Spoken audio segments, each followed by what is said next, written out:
Welcome, welcome, guys. Give me just one moment.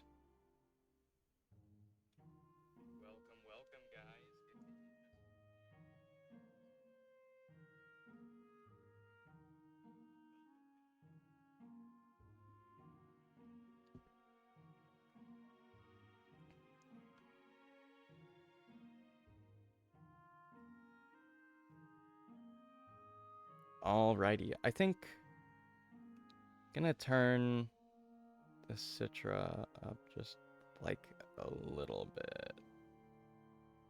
Okay, let me see how that is, because on my end it was a little quiet, so I just want to be sure everything sounds good. On my end it was a little quiet, so I just want to be sure everything sounds good. Okay. Sorry you have to hear like I don't even know what you'd call that. The feedback? Question mark. But anyway, yeah. Today we are going to be attempting, I say we. I don't know why I say we all the time. Today I'm going to attempt Apotheosis. I've done it once in my free time. And give me just a sec. I need to plug in my phone. There's stuff I need to do that I forget to do because I'm an idiot. Okay, let me make sure. I've had some really bad luck in the future where I'll do one thing on stream and it just messes everything up. So let me see if plugging in my phone has ruined everything. One thing on stream that just messes everything up. Okay, yeah, never mind. We're good. I hope. Uh-oh. Saying unstable. What's my bitrate? Bitrate's fine. I think... Oh, it's too high. My bitrate is too high. Is that a thing? I should have looked at all this before. I didn't even know that was a thing. Your bitrate can be too high? That's how you know how bad of a streamer I am. That I didn't know bitrate. You could have too high of bitrate. Okay. While I want to Google what having too high of bitrate can do real quick, but I at least want to get loaded into the map. So actually what I'll do before I do even that. So as you can see, I haven't done like any of these DLC. I did the Champions of Yore for a DLC item or a DLC skill, DLC skill. Other than that, I haven't touched any of this. Haven't touched Apotheosis, so that's how you guys know this is my actual first attempt of this on stream.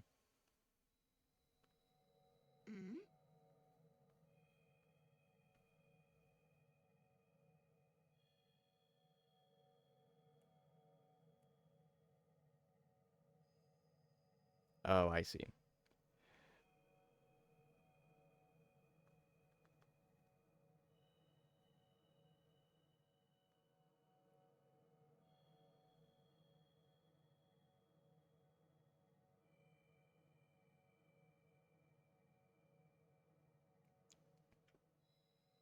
Okay. This is gonna look so good. Okay, first of all, while I'm in OBS, let me make sure that capture cursor is off, because I don't want my cursor to be here. And then I'm going to turn the bitrate down, because apparently having too high of bitrate can just completely mess some stuff up.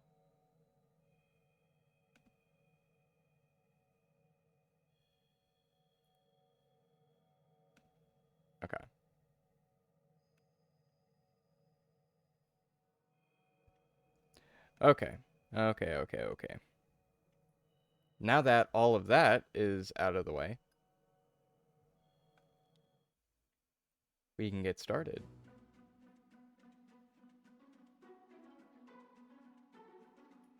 So, I've done this map one time before, like in my spare time, like just playing it by myself, right?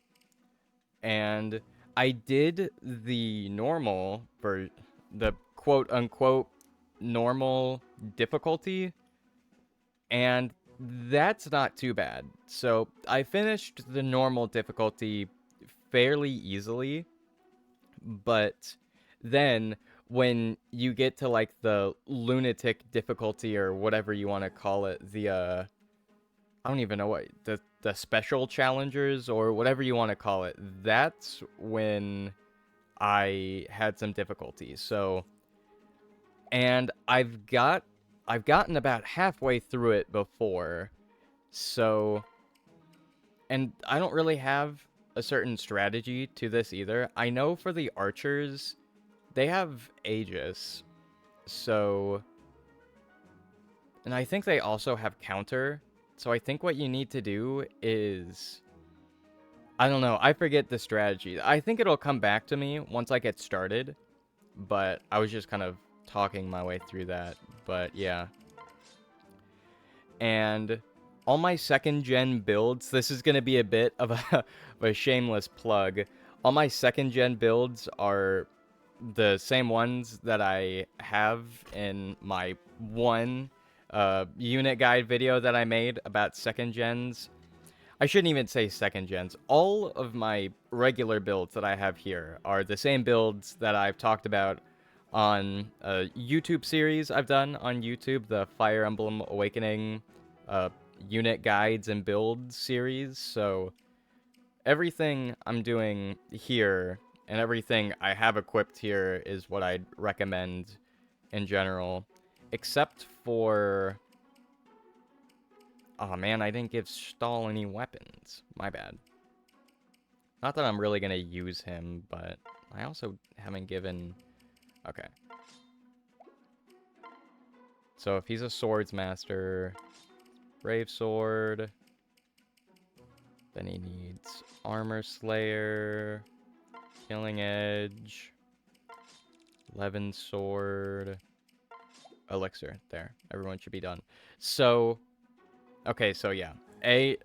All the builds I'm using are the builds from my mini-series on YouTube, the Fire Emblem Awakening builds, unit guide, whatever. So, that's what I'm using here. And then, what I did to get all of this, if you'll look at my save file, I have about 5 hours in this, right? And getting through all the paralogs, recruiting all the units, that's pretty much impossible to do in 5 hours. So what I did was I used a save file editor only because I didn't want to sit here and actually grind through every single character, because then that would take so long. I actually did this completely fairly all the way back in like 2022. So I've grinded out all these units in the past. So I think I kind of get a little bit of a break there since I've done it fairly in the past. I think I can just, you know, throw on the save file editor just to you know, speed things up. I'm like losing my train of thought, but the save file editor is actually super nice because I've used the Fire Emblem Fates save file editor, and that one, I'm not going to say complicated, it's kind of OP, I want to say, because there's no real way to tell what skills you can fairly get from what class, and I can understand that to a certain extent because you have things like when you S support a unit, when you A plus support a unit, things like that, you get new classes, and the game can't calculate who you're gonna A and S support before you do the save file editor. So there's no real way to acquire what the Fire Emblem Awakening save file editor considers legal skills. And legal skills pretty much means skills that the units can actually obtain with their class pool. That's not a thing that the Fate save file editor has, which is kind of annoying. I think to a certain extent you could implement it. Like, you could do acquire legal skills and just filter through all the things you have. Like, it could take into consideration, like, oh, Corrin A plus Xander, that means Corrin can get Luna, Aegis, blah blah blah. But yeah, anyway, save file editor, super nice. So I'm not using any skills that units can't get normally on their own. So, Crom doesn't have aptitude or Gale Force. Cordelia doesn't have dragon scales. Like, not everything I have is completely fair, and nothing is quote unquote illegal. Everything I have can be obtained through normal methods. Anyway, I need to stop yapping. It's been 11 minutes. We need to get to playing.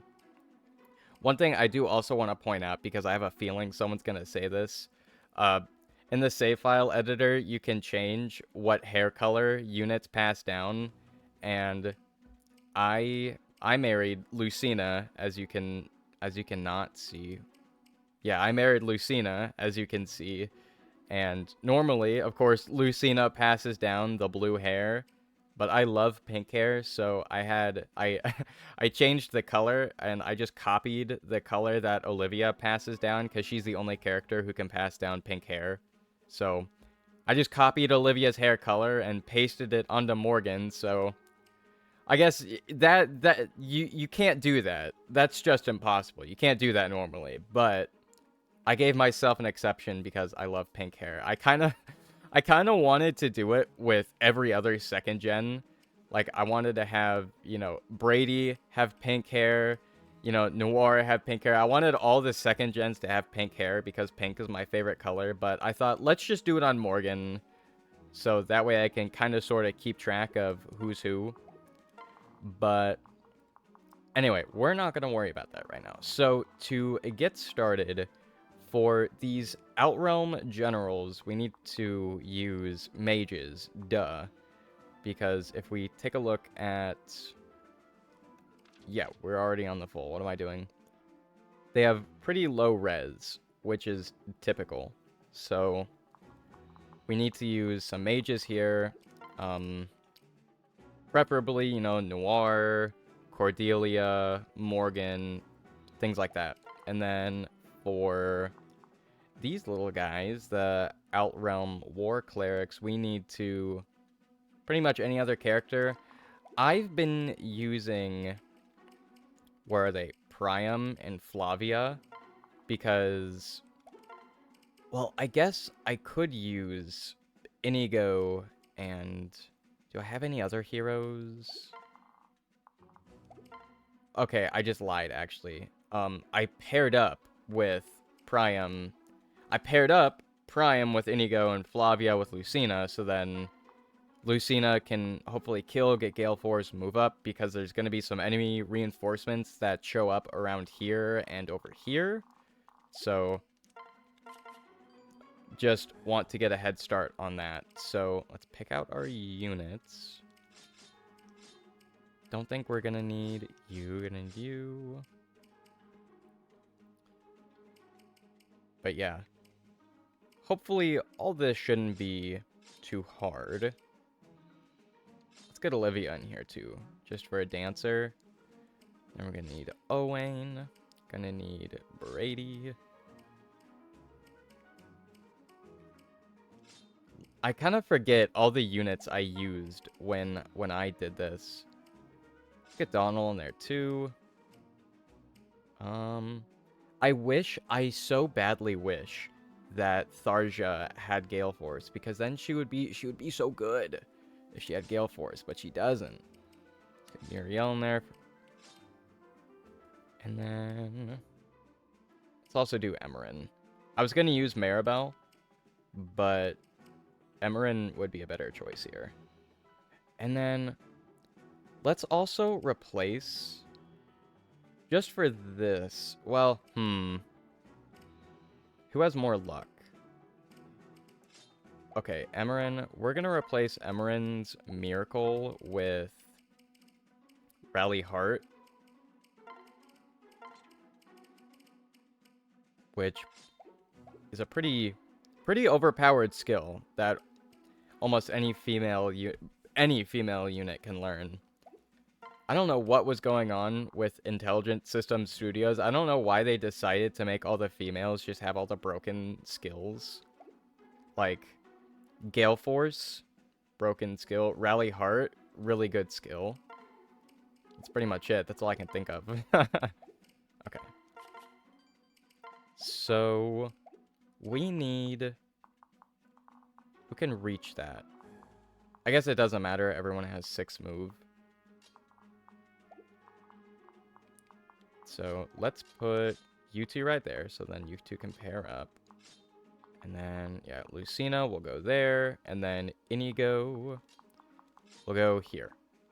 And then our mages can start out in the front. So, and just in case anyone is looking at my Cordelia or my Severa and thinking, why are they mages? They should be not mages. That's because they have Arms Thrift, right? And Arms Thrift, really powerful skill. If you pair up Arms Thrift with any kind of tome, super overpowered, because tomes have 2 range, so you almost can't get outranged with tomes. So you can't get outranged. You're pretty much always dealing damage, so that means... And okay, I'm gonna restart my sentence here. You pretty much can't get outranged. And if they have Arms Thrift, you don't have to worry about your stuff breaking, of course, because as long as you have Arms Thrift, if you have... Oh, Noir is not ready to go out in the battlefield quite yet.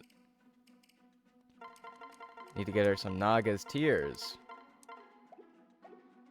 So yeah, pretty much what I did there is pretty much what I've been doing for the past... Not even hour. It's been over... I was up until almost 2 a.m. setting up all these units. I was getting, cheating in a bunch of weapons. What's up, Lucas? Yep, doing Apotheosis. It's time. Time for the grind. But, yeah, I was up until, like, 2 a.m. Doing the save file editor stuff. I, put some... wherever they are. Not Tiki's Tears. Naga's Tears in my convoy. Arm Scrolls in my convoy. Bullions in the convoy. Just so I don't have to actually grind EXP. I can just use these to get my stats up and make life easier. But anyway, as I was saying with Cordelia, they have Arms Thrift. And as long as you have at least 50 luck, your durability for weapons won't go down. So... And tomes are the best weapon types in this game because you can't get outranged. And thankfully, they have the sorcerer class, so that means Severa and Cordelia can use dark magic, which is, I would say, arguably some of the best weapons in the game, because you have things like Aversa's Knight, Waste, Ruin, really good weapons. So I would much rather have the ability to use things like Ruin and Aversa's Knight on those units than other things like, Killing Edge, Ragnell, Tomahawk, things like that. So, Cordelia does have a -1 magic mod, which isn't the best, but you have to remember that sorcerers naturally cap, like, just the base class itself of sorcerers have a cap of 54 magic. So a -1, I can live with that. Like, just because if you look at other sorcerers like Morgan, Robin, characters like that, who else? Noir, they have higher magic, but that's just because, my Robin, magic mod, Morgan has magic mods, Noir has magic mods. They just have high magic because of the magic mods. That's more of an exception, not the standard. So, you can't really I was going to say make an argument against that. You could if you really wanted to, but anyway. For Severa, it's a little bit worse because I married Cordelia to Stahl. So, unfortunately, there are 3 strength points that are going to waste on Severa, which is really unfortunate. I wish Severa could be, like, a Grandmaster or something, so then I could, you know, use swords to get a little bit out of that strength mod, but, you know, what can you do? In the past, I had tried calculating out some different parents for Severa so she could get Luna, so she would have more offensive abilities, but, you know, in Awakening, you don't just change parents. For a lot of units, you don't just change parents. If you change one parent for all the second gens, you have to reshuffle everything. You can't just say, oh yeah, I'm gonna marry Cordelia to Gregor and just have it be fine, because no. Because then you take away Gregor from Shershay, so then you need to find another husband for Shershay, and then it's a whole thing. Anyway, I've been sitting here yapping for 21 minutes. Let's get to plan. So, nope, those are all my sorcerers. Okay, I want to have some of my healers be more up front. Where's Emerin? Emerin's right here. Okay. Let's have Emerin in the middle, so then she can use that Rally Heart pretty much immediately. And for all my not sorcerers, for my sages, I break up my sages in 2 groups. We have offensive sages and supportive sages. And okay, never mind, I lied. There's offensive sages, hybrid sages, and supportive sages. So after I'm done explaining this, I swear I'll get started. But offensive sages are units like Owain and Brady because they have Luna, they have Gale Force, Lawrence has counter. So they can support because they can use staves, which is really nice, but they can also be used to attack units because they have, you know, good caps, decent skills, good weapons, that's all good. And then hybrids are, I would count Laurent as a hybrid because, maybe not Laurent. Where is, not Virion, but I'm looking for Libra. Yeah, where's Libra? Yeah. Libra, I would say, is a hybrid because he does have an offensive skill, you know, what's the skill I'm thinking of? Tome Fair. He does have Tome Fair to raise up that offensive capability, but he doesn't have the greatest offensive skill, so he's more of a hybrid. So he can attack if you need him to. He can support if you need him to. He's decent at both, so he's a hybrid. And then support units, I would say, are units like, where's Anna? Anna, yeah. Anna doesn't have any... Actually, no. Anna is sort of a hybrid. She's a weaker hybrid because she does have lethality and life takers, so there's that. But, you know, more supportive sages would be like Emerin and Lissa and wherever Virion is. Virion, yeah, because they don't have any offensive skills, so they're purely for support. Anyway. Okay, I'm going to answer one text real quick, then we're going to get started.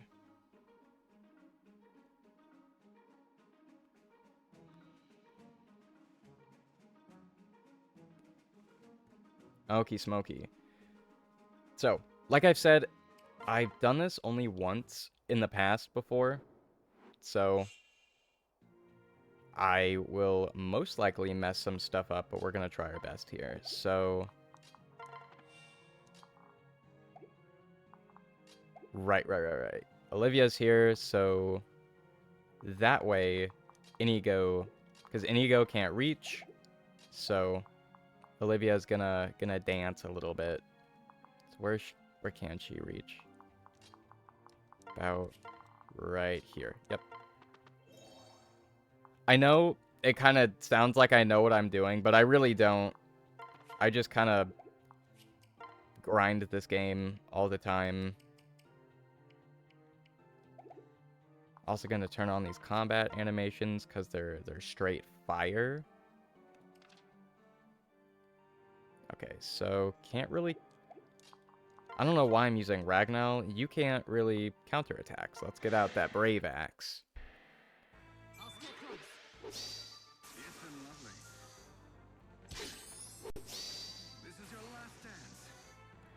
So I'm hoping that... Whew, nice.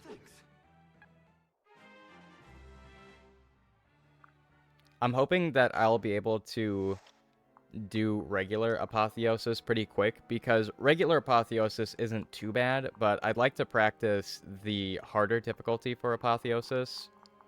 And I also forgot that Flavia needs to have her Brave Weapon equipped, so that way, when she gets dual strikes, she can attack twice. And that's why pair-ups are so broken in this game. They really are, because not only can you get dual guards, dual strikes, and stat bonuses, but if you have the right weapon equipped, they can just make some encounters so easy for no reason. So if you have a Brave Weapon equipped on a unit that's supporting, if that unit gets a dual strike, then they're going to attack twice. Which is really nice. Yeah, okay. What other weapons? I feel like I should know what weapons. Anyway. So... Severa should be...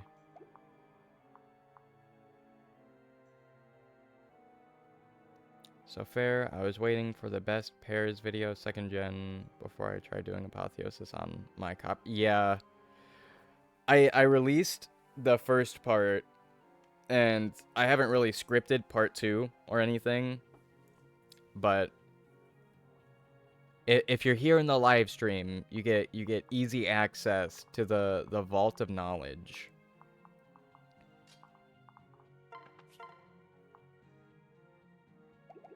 So, I don't think we're gonna do any... Well, I could. It might be beneficial to do pair-ups here, but at the same time, as long as Severa keeps her distance, should be okay.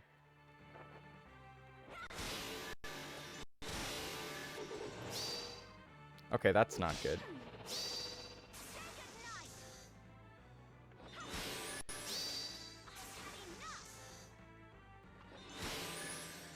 Oof. Okay. But yeah.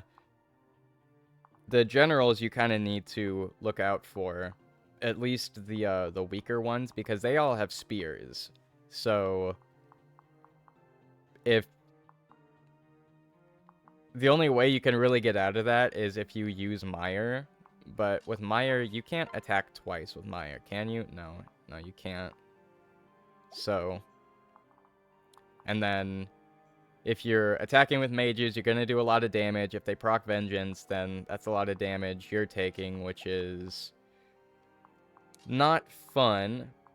So that's why you always have to just hope that you proc Luna or something, so you can just take them out super efficiently. Okay, if we use Mire here, it's an 87. Okay, you're dead. I forgot I'm still gonna get level ups because I set... I didn't set levels at anything. A lot of the 2nd gens join at level 10, and I just went to the save file editor and put them in their best class, so a lot of these units are still gonna be gaining EXP from this, which isn't bad, just slightly... a slight inconvenience. But anyway, I'm gonna use Physic with you. And then sometimes I kind of alternate on this idea. Sometimes I like to pair up Robin with another sorcerer just because he doesn't have Gale Force. And if Robin dies, if Robin or Chrom dies, I'll say that, game over, have to start again. And Robin makes a really good support. So what I think I'm going to do, I'm going to pair up Robin with Noir, just because Noir has weaker stats compared to the other characters, so give her a bit of a boost there. Then do Celica's Gale. Okay, let's hope Noir does some follow-up attacks.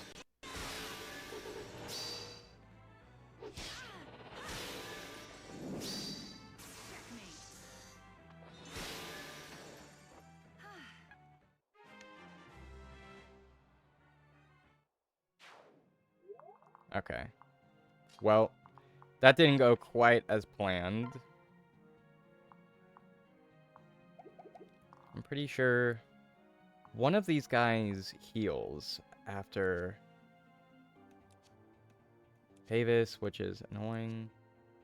I think I'm thinking of the harder difficulty, because I think in Apotheosis on the hardest difficulty, one of the generals heals themselves after one turn, so I was nervous about using Meyer, but I don't think they do that here, so we can get a little bit of chip damage here and see if that helps out. You know what I just realized? Should have used Lissa to use Physic, and then, you know, whatever. Okay, Physic.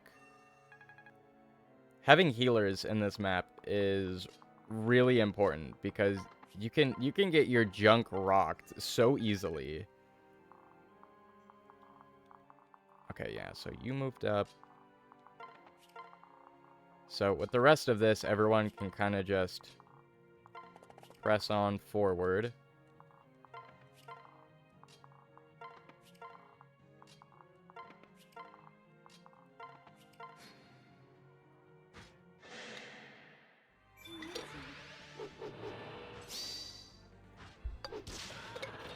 Oh, 51. Okay.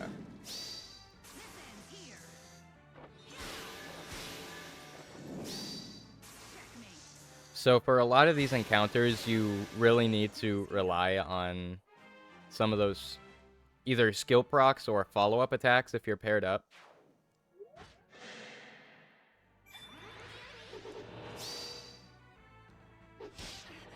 Oh. If we get lucky enough, Noir might do a dual guard, but her skill's kind of low, so that might not happen. And I don't know what skill... Not what skill. I don't know what stat really determines... Ookie dookie. Okay, gonna... Usually if one of your units dies, you definitely could make a comeback from that, but I'm not gonna chance it, so if any of my units die, I'm just gonna reset. So that's why gotta be a little careful. That might have been on me. I think I put Morgan in a little bit of a vulnerable situation there. First run, yeah, that no clue. That didn't happen. I just stored his Brave Axe. What is wrong with me? Meant to equip. Equip.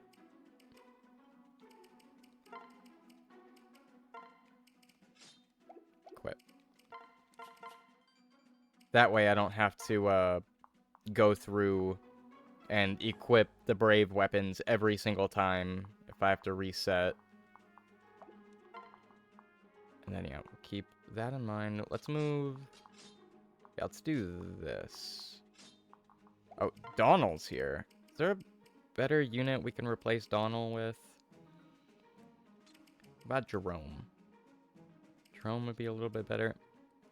Tharja could be a little bit better. I remember... No Vantage Vengeance strats. No, not really. Mainly because, what am I trying to say here? Getting sorcerers and myrmidons in the same class pool for some units is actually kind of rare. Like, let's see, Lucina, no vengeance. I think no vengeance, but you do have vantage, so there's that. Morgan and Robin obviously can do that. Priam, I know you guys. There's counters, that's something. Counter. Yeah, no. You do have vengeance, though, because your dad's Henry. So I know for a fact you pass down sorcerer. Yeah, vengeance, there's that. Owain. I don't think Owain... Oh. Owain is not built right. Okay, I guess it's kind of good I reset, because I didn't even notice that. Yeah, I don't... You can't be a sorcerer, because neither your mom or... Yeah, no vengeance or vantage. No vengeance or vantage. You could do vengeance, vantage.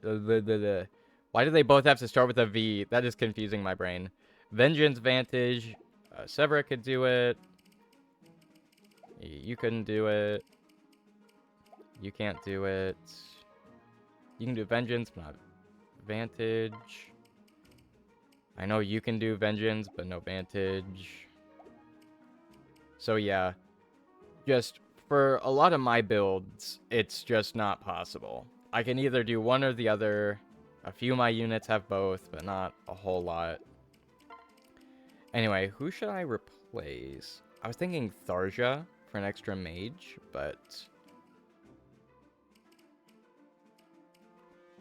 maybe Yarny, because there are some paladins that come in, and Yarny has that beast weak.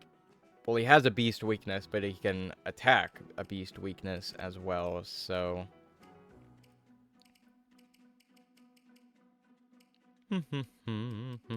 Oh yeah, Kajeli, what's wrong with me? Kajeli's goated. Before, I had her as a paladin, but recently I decided to try out Swordsmaster. The only thing I don't like is that she has low defense and kind of low attack. But other than that, you know, Gale Force is good, Luna is really good. She has really good speed, but all Swordsmasters do. So where can you reach? About here.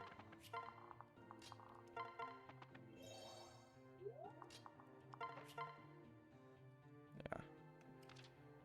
I like keeping the like the bottom screen to full so I can see stats and skills and everything, but I don't like this battle forecast. I'm doing my mouse. You guys can't see that because I turned off capture mouse, but I don't like the battle forecast when it's turned on full because then you can't see what their HP is going to be once you're done. And I'm really bad at math, so I can't do 18 times 4 in my head and calculate what it's going to be. So most of the time, I just keep it on simplified because I'm dumb. Oh, and I forgot to turn on combat junk.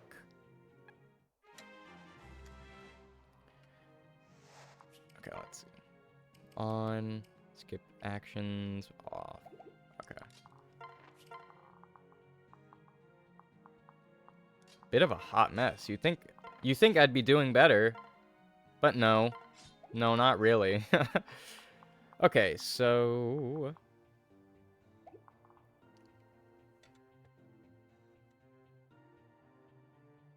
this game made me good at math, because I always like seeing the stat. Yeah. For sure. I think don't quote me on this because I'm not sure, but I think Awakening is one of those games that's better at accurately calculating the stats. Because I know Engage and Fates and Binding Blade have weird calculation stuff, so sometimes things are just straight up wrong or impossible. Like, from what I've heard in Binding Blade, not the RNG, but the stat calculations are so bad that you can miss 100% and hit zeros. And then whenever I was playing Fates, it always felt like I was missing really high hit rates and critical hit rates. And then I know in Engage, whatever the screen is displaying isn't entirely accurate. So, like, if you're getting an 80% hit rate, it's actually, like, 70 or 65 or something. But Engage just likes to round up or something. I'm not sure. There was a whole video about it that I saw about a year ago or something. But yeah, I know Engage isn't actually accurate, which sucks, but...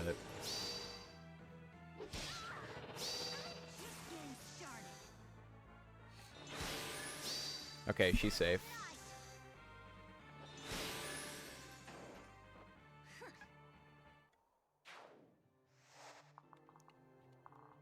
So... Morgan should hopefully be able to kill at least one. Just get some Ignises. Okay. There's one.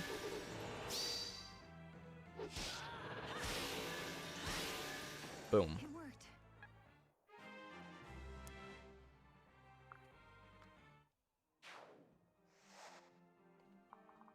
Oh, I know why. Because usually whenever I'm doing this phase, I like to equip the Aversa's Knight on these units just so they can recover some health. That's why Morgan died, because I didn't even do my own strategy right. This is really dangerous. This is super dangerous. Like, so dangerous that no human being should actually be doing this.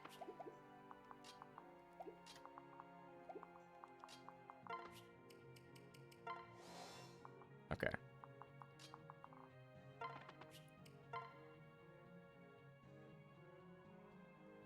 So, Celica's Gale over Waste is mostly because of one thing. Whenever I'm building the item layouts for units, I call them, I don't even know. I like to do check marks of certain gimmicks. That's the way I'm gonna describe it. So, like, let's look at Cynthia. She has mostly gimmick weapons to fulfill a certain purpose. So, Killing Edge is there to fulfill the critical hit gimmick. That way, if I need a higher critical hit rate, then boom, Killing Edge. The weakness gimmick, if I need a weapon to deal bonus damage because I'm not doing enough on my own. Bonus damage. Brave Sword, so I can attack twice if I'm not able to hit enough. That's another gimmick. And then to range, if I can't hit for whatever reason or I'm going to get countered attack, there's the to range gimmick. So I use the Celica's Gale not only as the brave weapon gimmick, but also the weakness gimmick, because Celica's Gale deals bonus damage to flyers, so it's kind of two birds with one stone. Kind of. It just is. It's two birds with one stone, so not only am I attacking twice, I can also deal bonus damage, so win-win, baby.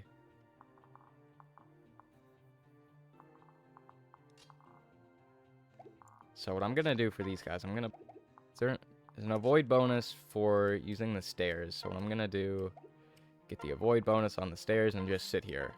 Not going to attack. Okay, well, I could attack with Morgan to see what happens.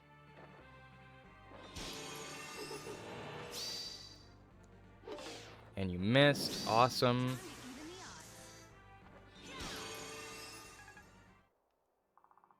I know I'm doing a lot of talking, but that's just because I love talking about this game.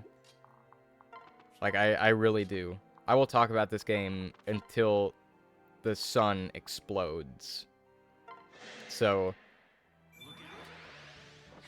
you ask me one question, I'm gonna get going. I'm gonna get to yapping for a little while, but I don't see it as a bad thing. Like, yeah, I'm sure if you ask me one thing, like, why do you have this weapon equipped? I'm gonna go through, like, a whole monologue of 15 different things, but I'm well educated on an RPG on a dead handheld.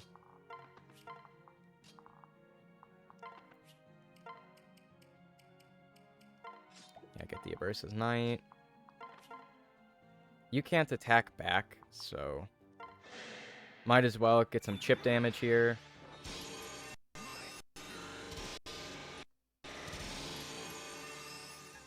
Oof. Gets a little rough here. And I forgot Robin doesn't have Celica's Gale equipped. Also, sorry if it chugs like that. Ooh. They're definitely going to go after Laurent here. I can already tell. Okay, let's pair up. Hopefully you'll get a dual guard. But for this emulator, for some reason, the magic lags only for the first time. So, like, if Cordelia uses Aversa's Knight once, it'll lag. But then if she uses Aversa's Knight again, it'll be fine. Oh my gosh, you took so much health away.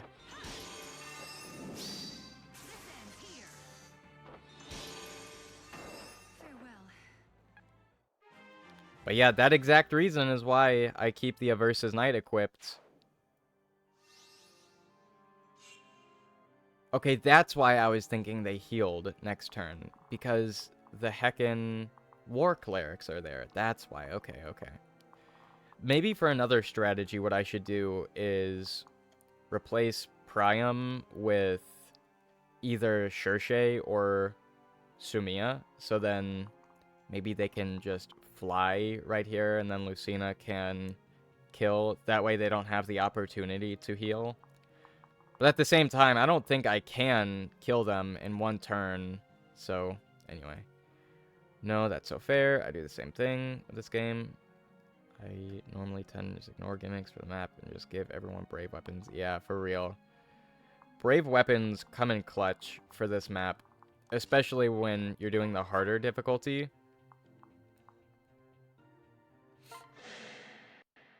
Because you need to attack as many times as possible, so then hopefully you have a higher chance of activating your offensive skills.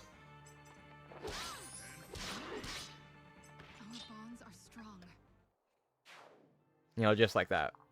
If I used the Parallel Falchion or the Killing Lance, I probably wouldn't have gotten 2 Lunas, and Priam probably wouldn't have dual striked the way he did, so. One other piece of advice I'd give for this map is, you know, not only do you want to have all the not all the DLC skills, but you're gonna want to have Limit Breaker, of course, and then I'd also recommend all stats +2, but also definitely use Olivia. Olivia is always useful, but also give her the boots, because she only has like 5 movement range naturally, so, and the boots give her +2, so she'll have 7 move. So highly recommend that.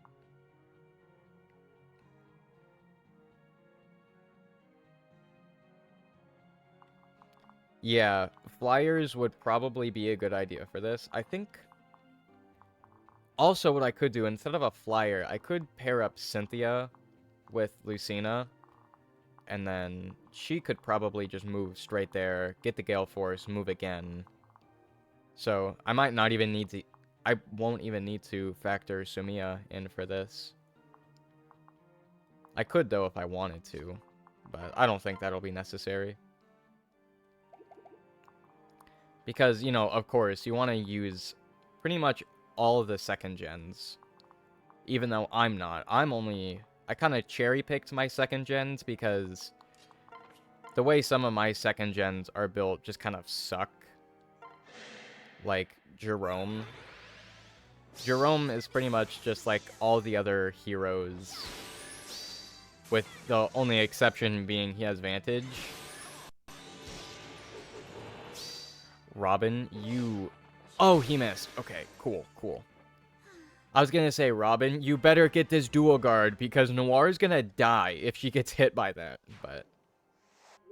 Okay. No, we're not gonna quit. Oh, I can just do them now? Okay. Okay, I actually didn't know that. I thought you had to finish Apotheosis one time, then you get access to secret battles. But okay, never mind, you get them off the bat.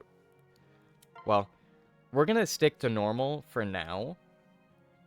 Just as a warm-up for a little bit of practice, and then hopefully, you know, normal will go over well, and then we can just move straight into the secret battles. So, face Pegasus Knights and start of the monks. No, let's do the monks first. I forget where they spawn.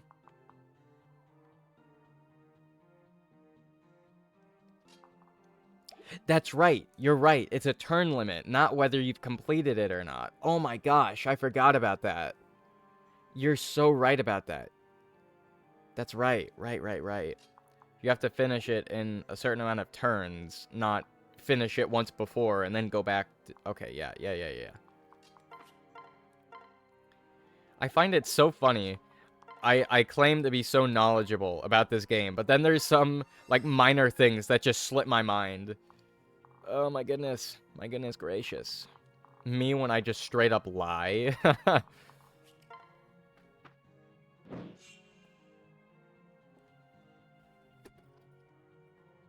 Okay, wait, what? Okay. Okay, good thing Inigo is here. You have ranged weapons? Okay, you do. So we need to fight you first.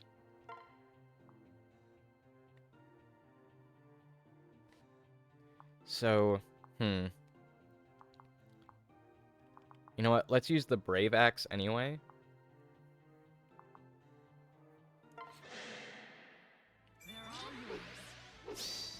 Yeah. I was gonna use the Wyram Slayer, but then I remembered if I use the Brave Axe, more Lunas, higher probability, Flavia will dual strike.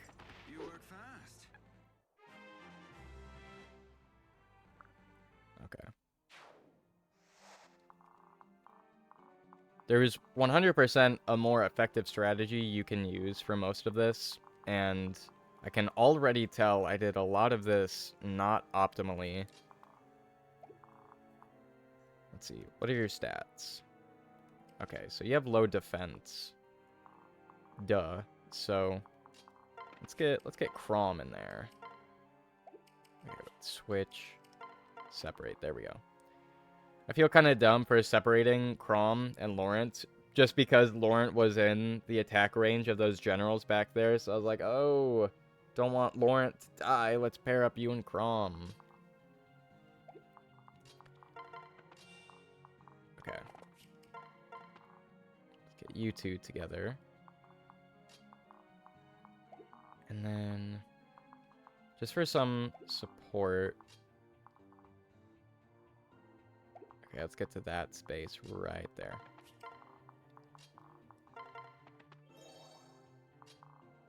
Okay, here we go, yeah.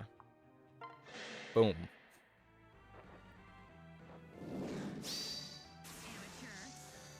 So, yeah, obviously this is where the Celica's Gales start really doing their best here, because not only do I get to attack 4 times, because Celica's Gale is a brave weapon, pretty much, but also the flyer weakness, because Wyvern Lords, Wyvern Riders, they all have the flyer weakness.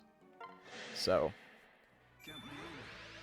against these enemies, Morgan and Severa and Cordelia and Robin, they all do really well.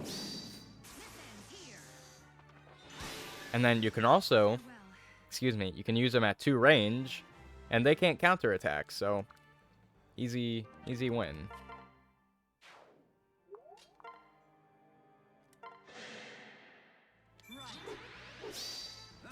At least the other 4. The one in the middle could counterattack because he had the tomahawk.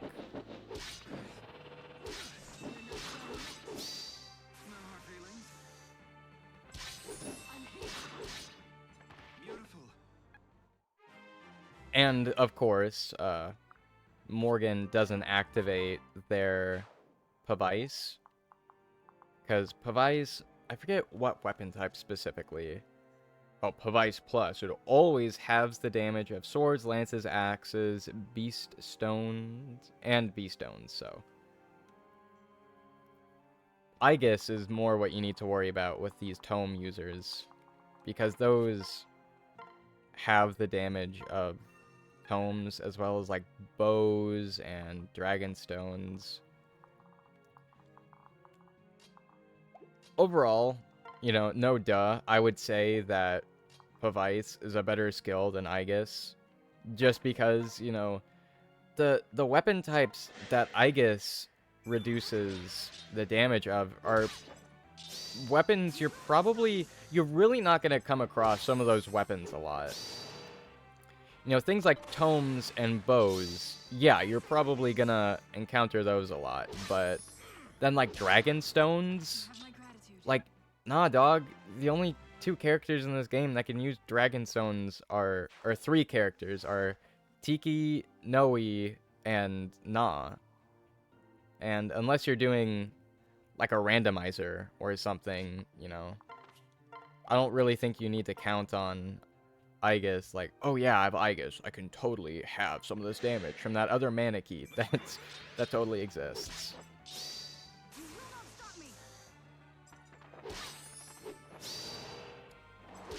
Oh man. I think maybe if you're doing like a DLC map, I think there's a DLC map that has some Dragonstone kind of weapons, so I'm sure those come in. I'm sure Aegis comes in handy there, but other than that... Anyway.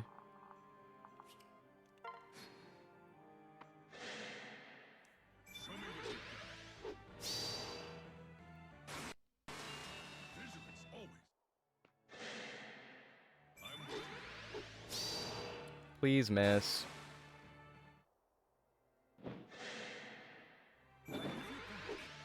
Please miss. Please miss. Please miss. And you didn't.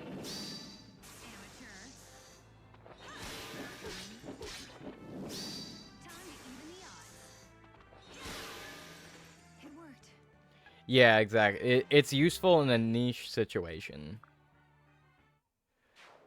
Couldn't have put it better myself.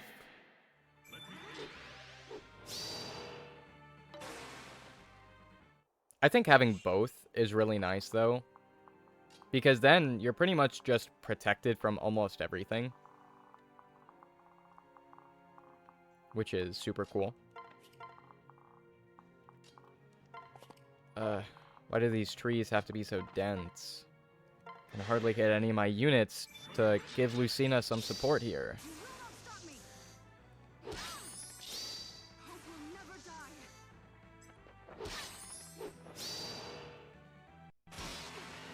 You hit a 38? Okay.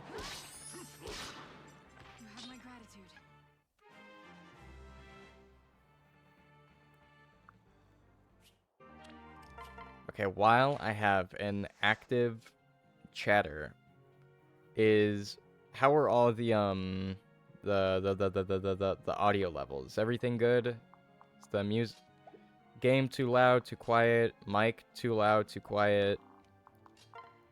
I checked it on my end on my phone and it sounded fine, but if someone could give me an update, that would be very nice, very swell.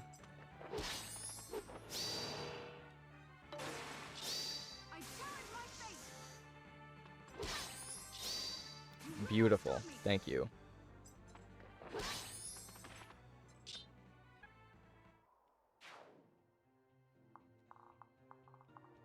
I wasn't expecting to have to use all my stabs this much. I figured I would later on, not this early.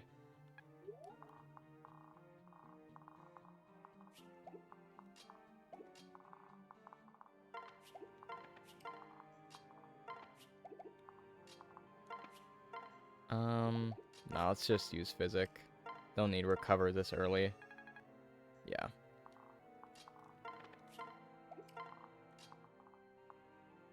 I'm not sure where the next wave of enemies will spawn, so I don't know where to place everyone. I'm kind of just winging it.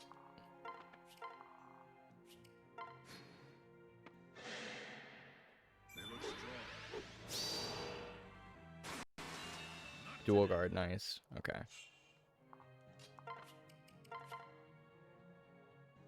Let's let Priam get this one. Priam's got it.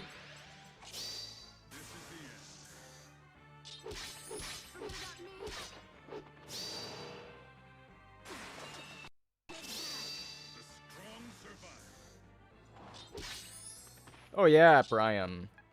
Doing great. You know what? That was actually a really bad idea. Because then Lucina could have Gale Forest and moved, and yep, I'm an idiot. Whatever, it's fine. Oh, they spawn further up. Okay, okay. And of course, I just see your comment as they spawn in. My bad. Okay, so...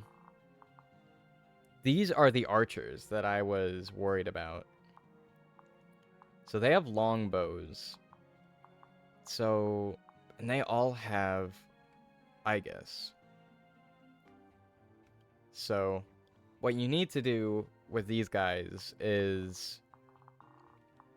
get units like, you know, Chrom, Cynthia, Na, Kajeli, need to get all of our physical units up in their face. So what we need to do is split up our magic users and our physical units. Let's use a rally here, I don't know.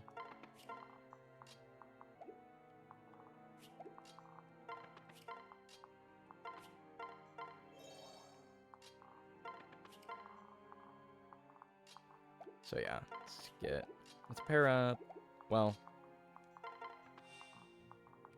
let's pair you guys up. Yeah, here we go. Now you guys are moving. Okay. Kind of feel bad. Noir hasn't really done much, but that's okay.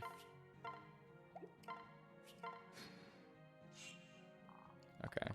Should probably just use these few turns where no one's really doing anything to set up. Let's have Brady over here just so we have a healer on hand. Does anyone else need health?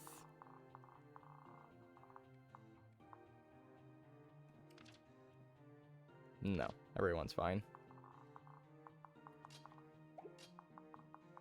Let's pair up you two. Separate.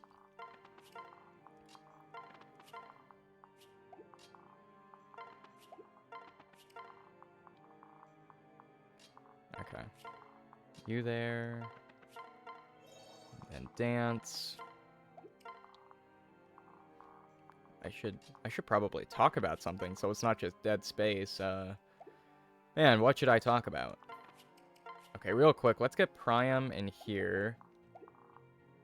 Oh, they have longbows, so Priam's just gonna be taking... yeah, I don't want him to be a damage sponge. But it could work. If I put him in the pillar, he would have a higher chance of surviving. Let's do that. Okay. What I will do, though, is I'll equip that. Yeah. I just need to get these archers to come forward a little bit, and I don't want to sacrifice Lucina because I still need a Gale Force user, because those are so important. That sounded more sarcastic than I meant to. Gale Force users are actually super important.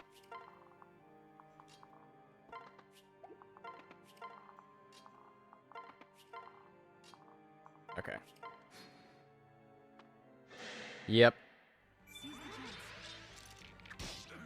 Yeah, and I can't dodge because they have Hawkeye. Let's hope we get some dual guards in there. Otherwise, I'm going to have to restart, and I don't want to do... Lucina, please! Dual guard. Just get a dual guard. Okay, whatever. That's fine. That works. That's cool. Okay.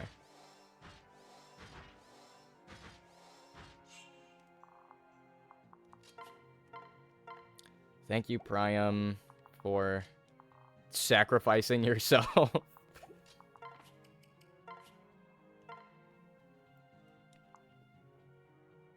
So we have 11 uses on this Brave Sword. I probably should be rationing out these Brave Sword uses a little bit better, but...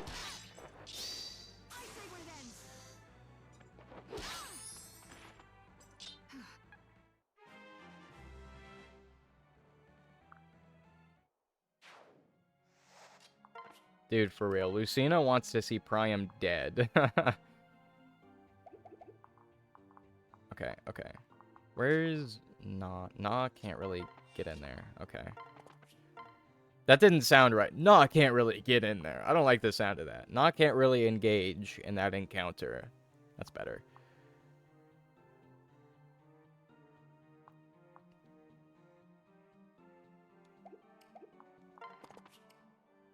Oh wait, you guys have Aegis. Not a you guys have Aegis. So actually Nah would be super ineffective there. Right? Because Dragonstone's right. And Dragonstones is all that Nah can use. So Nah will just be a support unit here, which is okay. I thought I thought the emulator crashed there.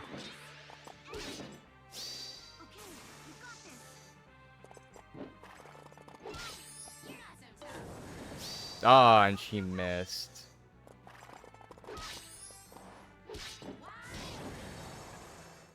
Ah, and he didn't die.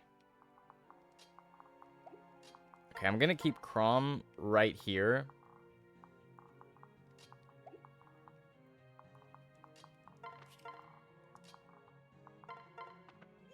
Oh my gosh, I've already been doing this for an hour.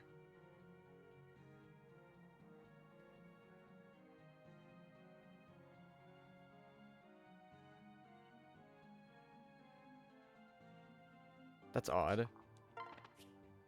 I don't know if they can proc over each other or not.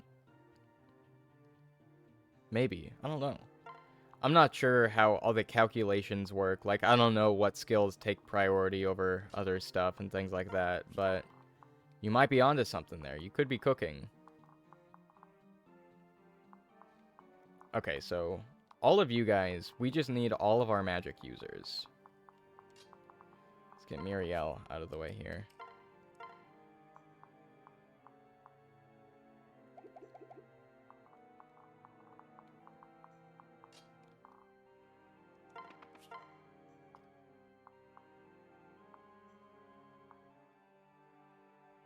Okay, let's see. Owain, can you lock in for me?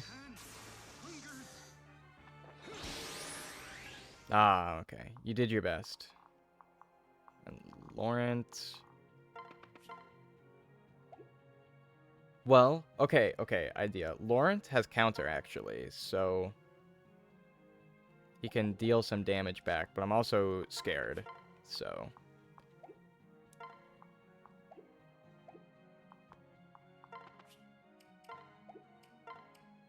Okay, let's get Celica's Gale. Okay, Severa, can you just attack the enemy that I want you to? Here we go.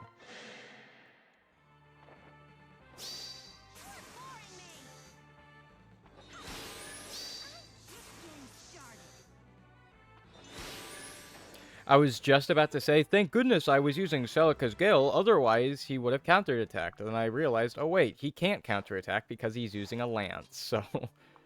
It's a free win either way.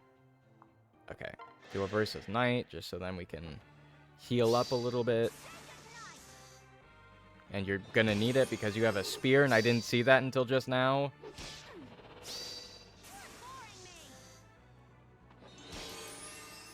Okay, recovered some of that damage back. Okay. Let's kill with Noir. So then she can Gale Force. Can I go now? I wish every Fire Emblem game had a challenging map like this, because I feel like every Fire Emblem game would benefit from having just this big challenge. It's like, oh, you finished all the paralogs, you beat the game, you fully leveled up all your units. Well, put those stats to the test and do this. Like, it's really nice that Awakening has this.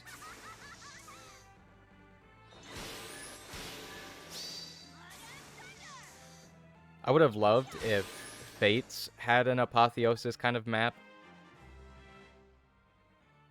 Because I feel like, in my opinion, I don't know, Fates isn't all that replayable for me anymore. Which, it's probably not supposed to be super replayable because there's 3 separate routes. But, I don't know, I feel like Awakening is really replayable for me because of all the DLC stuff it has. Plus Apotheosis.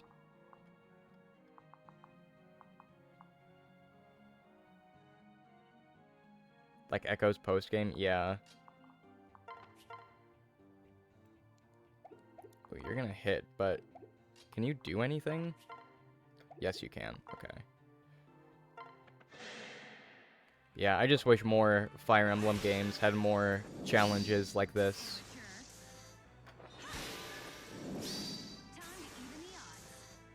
And not only does Awakening have the Apotheosis, but there's also the secret battles, so even once you think you mastered the most difficult map, you can even do a step above that too and do an even harder version, which I am in love with.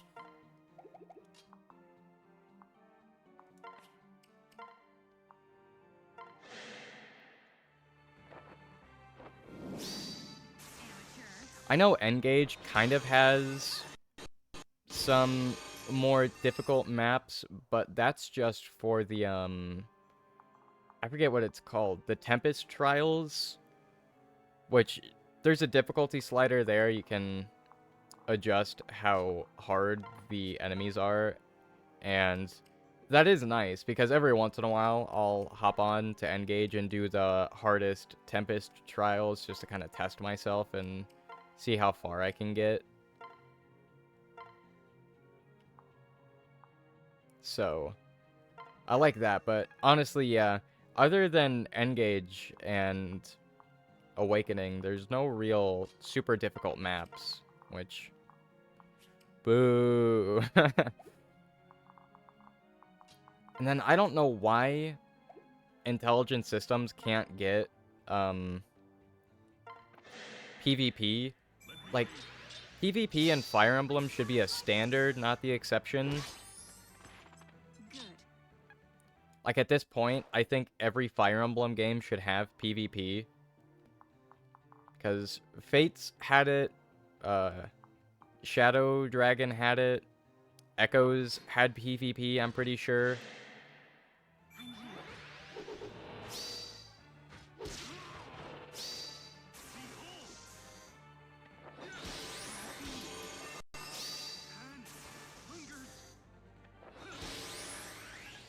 Oh. Thank goodness for that Vantage. And you're dead. Oh, dual guard! Thank you, Cordelia. Oh, Cordelia, you're beautiful. Oh, never mind. He might die. Well, no, he'll be okay.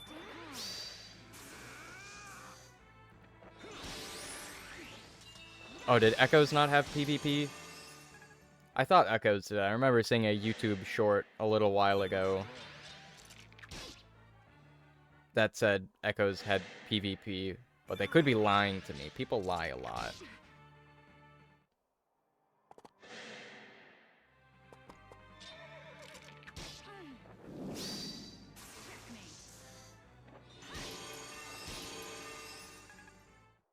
See, that's why we have that Aversa's Knight on hand.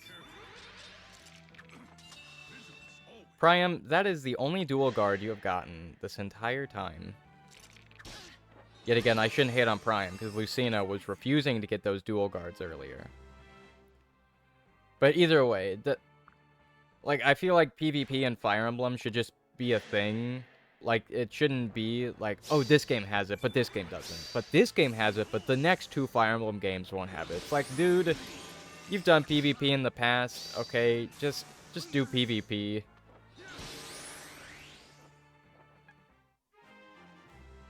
Like, Engage would have been such a good game to have PvP in, because you have all the different emblems. So there's so many different strategies you can use, and I love using all the emblem skills and all the tactics you can do with that and all the different weapons. Like, it's all really good.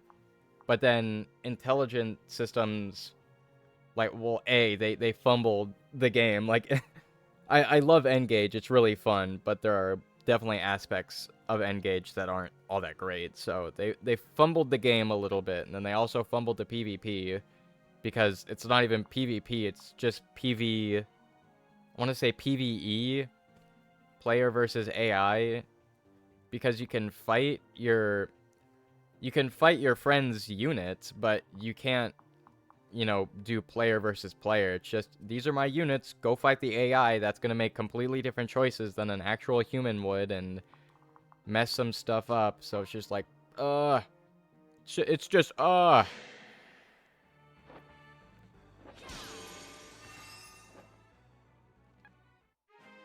And then the fact, not only does Awakening not having PvP suck, but it's even stranger considering at the time, Intelligent Systems they wanted to make Awakening like a farewell to the entire series because they didn't think they could make another Fire Emblem game. So you'd think that they'd pack in some extra features, like they have I don't even know what to call them, the cards. Like, they have the unit cards. You can recruit units like Erica and Ike and Roy. They have all these other features like the spot pass maps. You can fight other players' units, but it's also like the Engage thing. It's just the AI of those units. So the AI is not going to make the same educated choices. So it's just they just, I don't know why they can't just get it right. Like, it's such a easy thing to do. But whatever, it's fine. I'm not salty about it. One thing I am definitely salty over is the fact that I didn't play as many Fates Wi-Fi battles as I could have and should have when the 3DS when the online was still up. Because, like, just recently I decided to pick up Fates again because I got it working on my PC, and with the save file editor, that made grinding a lot less tedious, so I was more interested in the idea of grinding units in Fates. So yeah, I got into the grinding units, and now that the PvP servers are down, I can't do Fates PvP, which I would have loved to do more of. I did some of them in the past when the servers were up, but I didn't know, I didn't know anything about Fates PvP. Like, I didn't know what classes were the best, I didn't know what skills were the best, I didn't know what weapons were the best, because, compared to Awakening, Fates was a lot more comprehensive and had a lot more elements going on. So I was like, ooh, I'm not sure I want to touch Fates. So I just kind of kept it to Awakening. But I should have dug a little bit deeper when PvP was still a thing in Fates, because I know for a fact right now I would be addicted to Fate's PvP. If Fate's PvP was still up. Okay, wait. I need to see the map. Because I want to see... Oh, okay. So Fortify just gets everything. Cool.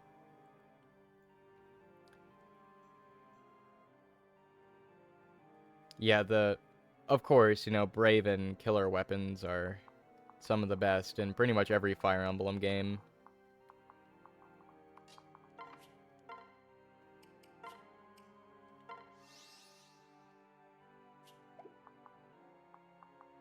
Okay. What does Fortify? I know. Restores the HP of all allies in range. How much HP? Okay, so he was about 149. Okay, so that helps, but it would be even more broken if Fortify was like, restore full HP to all allies within range.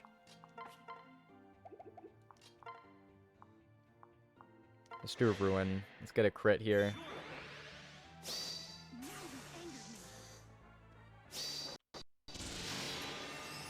Oh, I actually got a critical hit here. I saw it was 30%, so I was a little worried, like, oh, maybe I actually won't get a crit here. Maybe I'm gaslighting myself.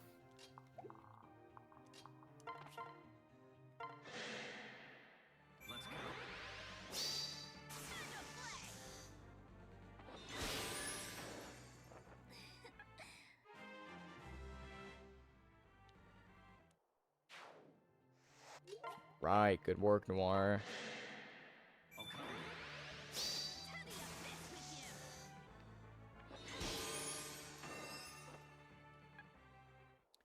Yeah, so like I said in my Awakening build, my second gen unit build video, no, let's do the flyers first, actually. You know, sorcerers with Arms Thrift are broken. Sorcerers with Arms Thrift and Gale Force just break the game. Or something like that. It might have been Arms Thrift and Luna. But either way, sorcerers with Arms Thrift and an offensive skill are just so good.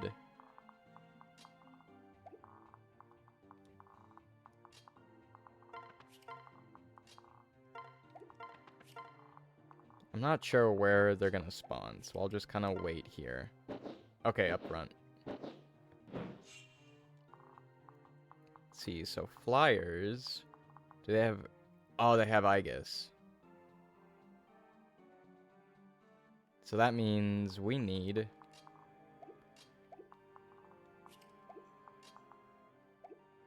Yeah, dude, seriously. Units like, you know, Morgan, Cordelia, Severa, Noir... All those guys just make this game so easy. Just because of how broken they are. And I kind of love that.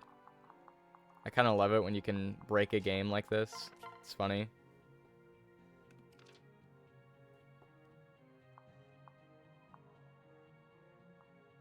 Okay, let's do the Parallel Falchion and just hope Priam gets some... Yep. Ooh, dual guard. Miss. Cool.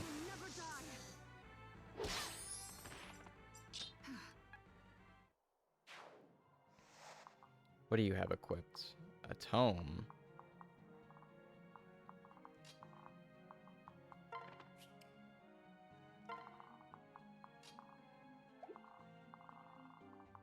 What do you guys have? Okay, so we need more magic dealers. Let's just send up the big three right here. And what are you guys? Okay, so we need some more physical units, which looks like we're not really gonna get for now. Then magic users, which can't really get for now. We can send over Cordelia, but that's about it. Okay, this is where things start to get a little more confusing because I need to start doing different things in different spots, but this is manageable, I think. I'm worried about this dark flyer right here with the superior jolt. And halves damage? More than halves damage. Ridiculous. So I need... Oh, I can't outrange you. Because superior jolt is 1 to 2. Poopy dukes. Okay. Even with a brave weapon, I can only attack twice. That's how high your speed is. Right? How much speed do you have? 57? Ooh, la la la la.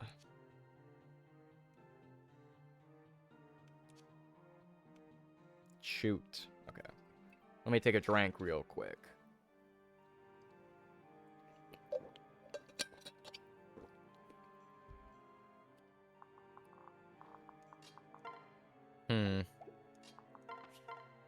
Okay, well...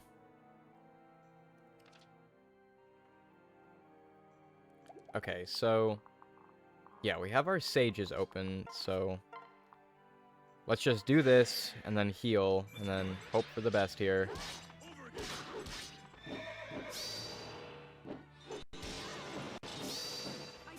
Okay, Luna. Nice. Nice work, Brian. Okay. That had me worried, but... luck was on my side. Who has Physic? Yeah. Heal up, Lucina.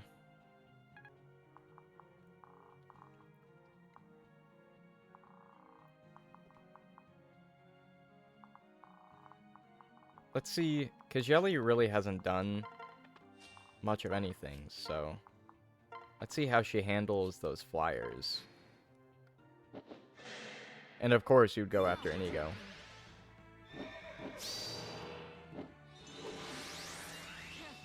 Woo! Dual guard. Can we get another dual guard? Nope, okay. I was getting greedy there. Okay, well. Either way, Inigo should be good. 2 dual guards. Nice, nice. Yes. Come closer. Come closer to the mages that have Celica's Gale that are easily gonna ruin your day. Heh heh heh.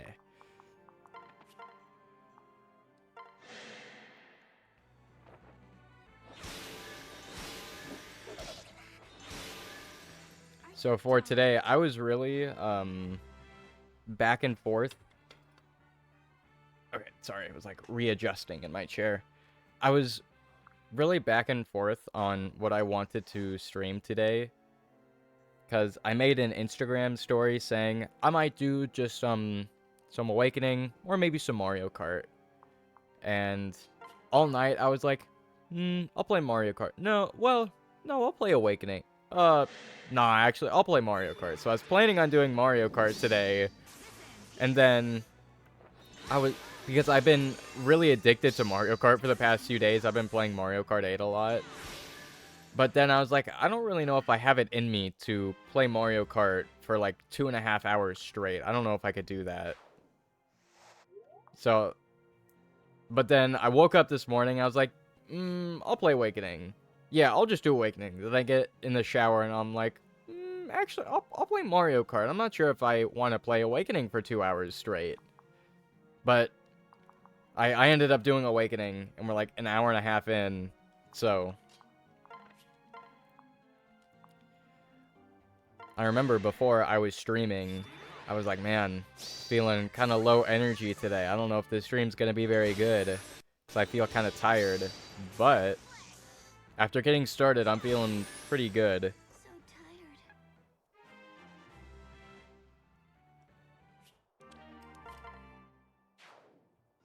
Because, you know, sometimes, you know, you just don't have the social energy to be yapping for 2 hours straight.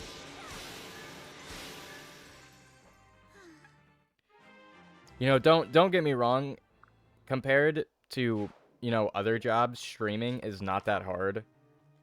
Like, unless you're a Twitch streamer that does construction or something with medicine or something like that, most Twitch streamers have it pretty easy. But I will say, it does get, like, mentally draining, because you kind of have to be, I'm not going to say high energy, because you don't have to, because I know a lot of streamers are kind of well known for just being, like, chill and mellowed out, which I try to do. Like, I'm not going to pretend I'm sitting over here bouncing off the walls just to make it a little bit more engaging. Like, that sounds... I think that would make me miserable, so... But, you know, having to talk for, like, 2 hours straight definitely is a little draining on the old social battery.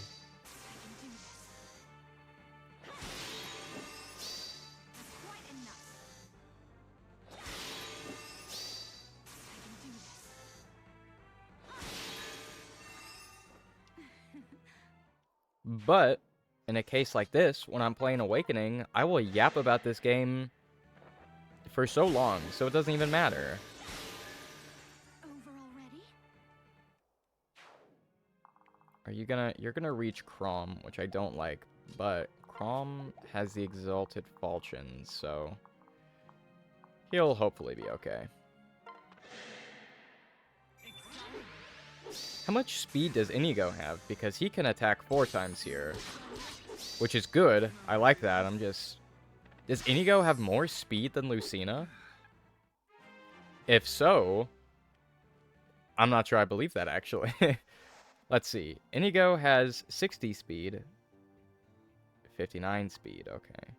Oh no, I was looking at his skill. Inigo has 52 speed. Lucina has 59 speed, okay. With 2 plus 8s. So yeah, Lucina's getting more speed. So that's odd. How come when I give Lucina... Oh, maybe it was just that one enemy, like the general or whatever. Okay. Anyway, who cares? As long as you guys can deal damage, doesn't really matter.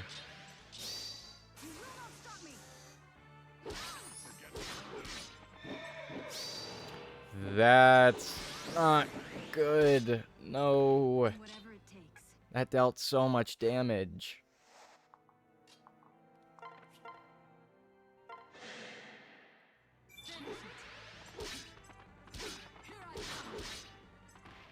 Didn't even need a Luna activation. Okay, Lucina is safe to do that. One thing I wish they would have brought over in Smash Bros. You know, like you just saw, you can use the Falchion to heal yourself by 20 HP points. By 20 HP. The P already stands for points. I don't know why I said HP points, but you can use the Falchion to heal yourself. And I wish that was something they brought over in Smash Bros. Like, imagine mid-battle, you can just heal as Chrom and Lucina. Would be kind of cool.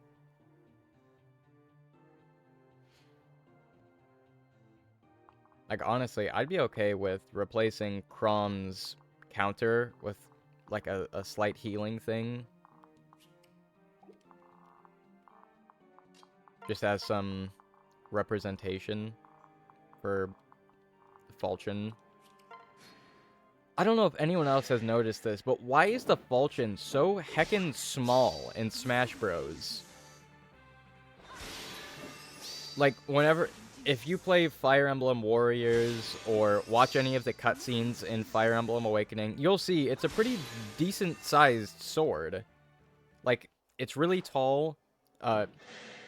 Multiple times you'll see Chrom or Lucina hold it with both hands. Their hands don't even fully cover all of the hilt or anything. Like, it's a really big sword. I'm not going to say really big. It's not like Ragnell big, but it's a decently sized sword. But then in Smash Bros, it's like the size of a toothpick. It's ridiculous how small it is. Which, you know, I understand, of course, you can't have it be the exact same size, because otherwise Chrom and Lucina would have really good range in Smash Bros. But it's like, come on. You guys made it way too small. It's not small, it's just cold. Okay, Cordelia dealt with all of those guys pretty well. A little nervous to have Kajeli fight on her own like this, but we'll see what happens here. So what's this? Silver Lance. So how are you missing 2 HP? Oh, it's because your HP isn't full. That's odd. That's weird.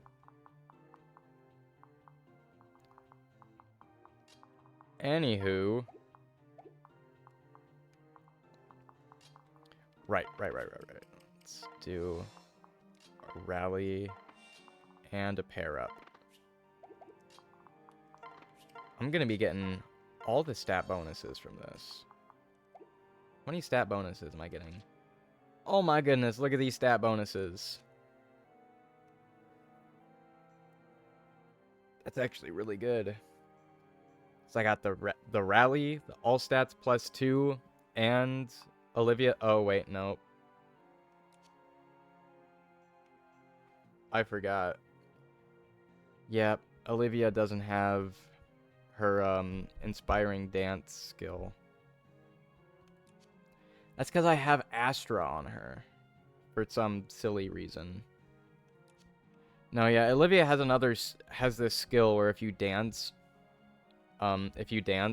someone, they'll get an extra like +2, I think, strength and magic and +2 skill and speed or something like that. But I don't have it equipped because Astra's there for some ungodly reason. Some of these units I was building at like 2 in the morning. Seriously, I think Olivia was one of them, so some of the skills might not be exactly what I would do, but they're close enough.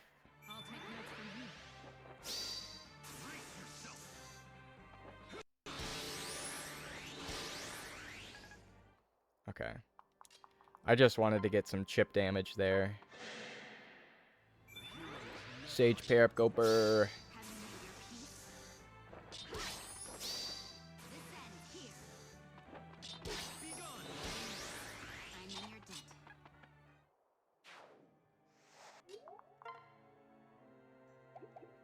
Do they also have Hawkeye? They also have Hawkeye. Okay. That's why.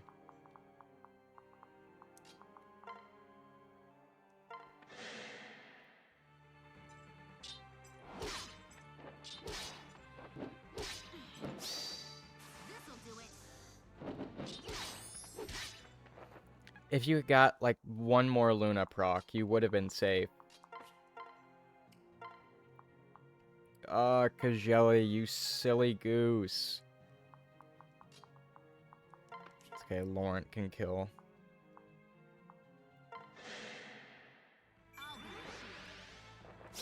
I grow weary of you. My thanks.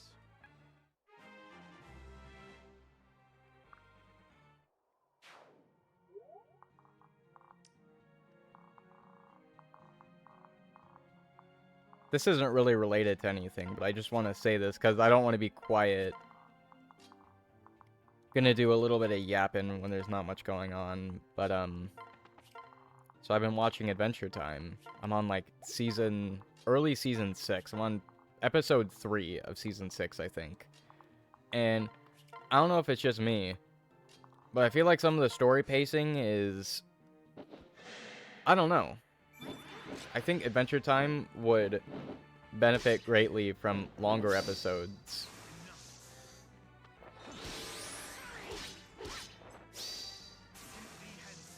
Because I feel like some stuff is kind of just like happening.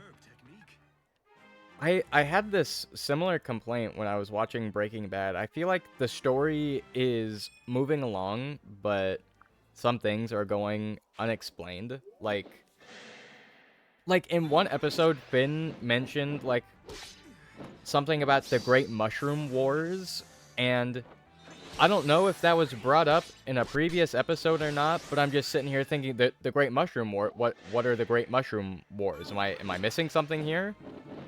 And we have to restart because I did a silly with Laurent. We were doing so good, too. I could have continued, but I want to do a deathless thing.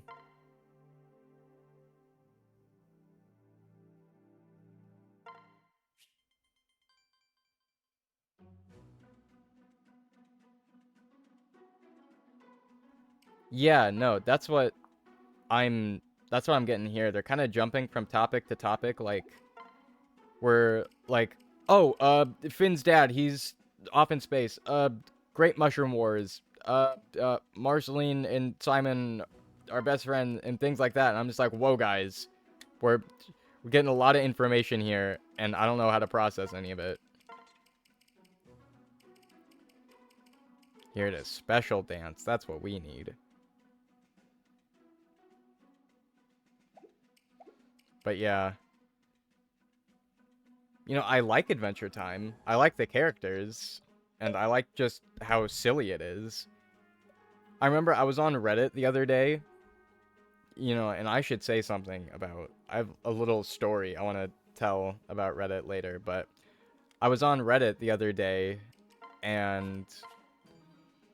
because I was seeing if anyone else had like a similar complaint as me.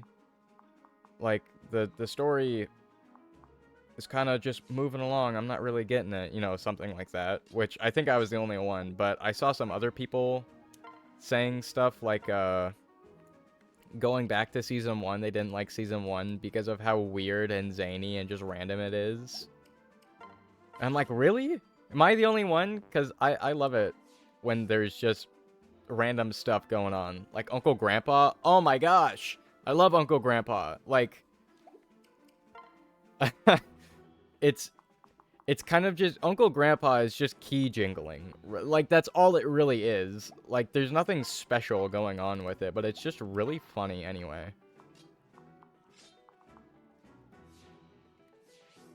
Ooh. Cynthia still can't make it there. How unfortunate. But yeah. So...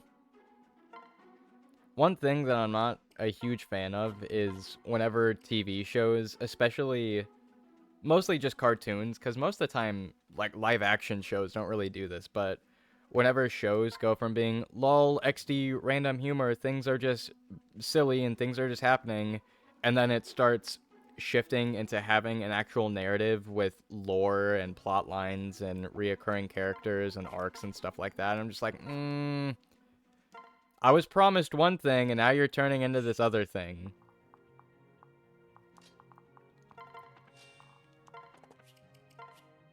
Which, you know, I don't think it's bad.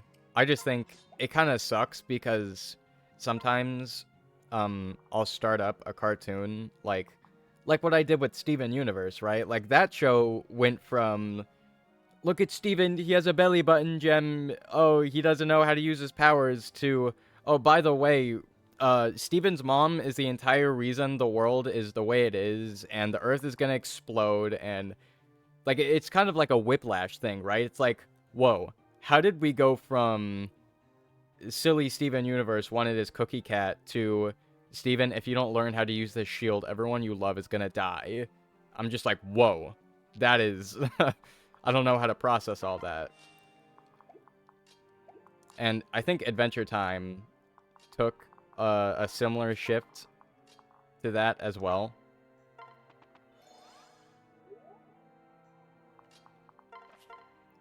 Which is kind of like, I'm not saying whenever a show does that, I'm automatically like, oh, bad show, I hate it. Like, I'm not saying anything like that. But it's just kind of like, man, I just enjoyed when things were silly, and now it's serious. Because you go into it expecting one thing, then it turns into another. Which isn't bad, it's just kind of annoying, is all. Nothing personal. So I'm not saying, you know, Steven Universe and Adventure Time turning into more like grounded plots. I'm not saying that's bad. It just kind of, I don't know, inconsistency. Like it's not inconsistency, but I really don't know how to describe it. I can't put my finger on it.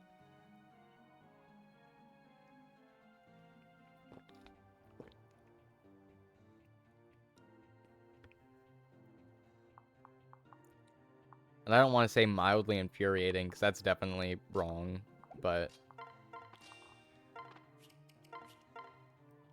But anyway, as I was saying, like, stuff is getting introduced to me, like the Great Mushroom Wars, and the whole Simon was just a regular guy, but then the crown took over his brain and stuff like that. Wow. I'm not really following all of it. Like, stuff's kind of just happening, and I'm like, whoa, wait, what? This is the thing that's happening? How do you do that? That's kind of my complaint with it. Like, I'm not saying the story itself is bad. I just think kind of the way it's being told is kind of confusing me a little bit, that's all. Success.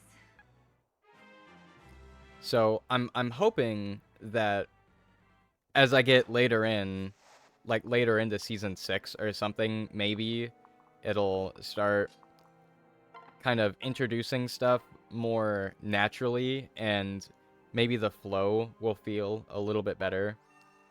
So that way, you know, Finn isn't just mentioning things that alter the course of the universe super casually. It's like, hey Jake, remember the Great Mushroom Wars that like completely changed everyone's lives? Yeah, that was crazy, right? It's like, what do you mean the Great Mushroom Wars?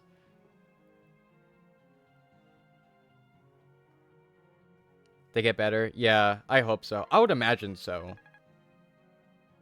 Otherwise, I think the writing in Adventure Time is really good. It's really funny. I like how the characters are written.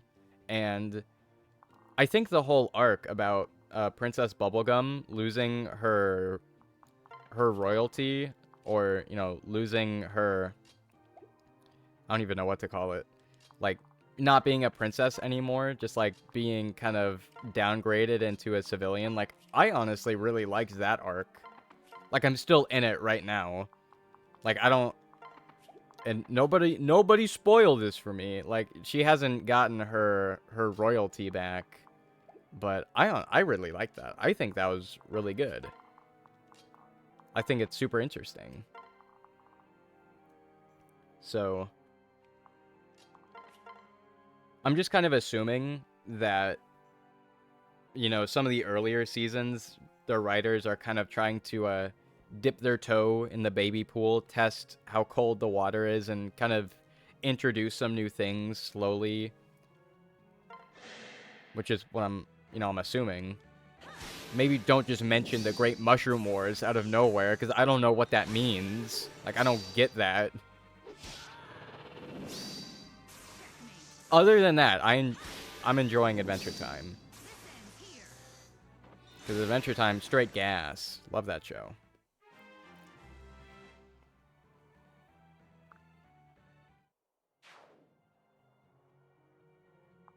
Can't spoil what I no longer remember. That's so real.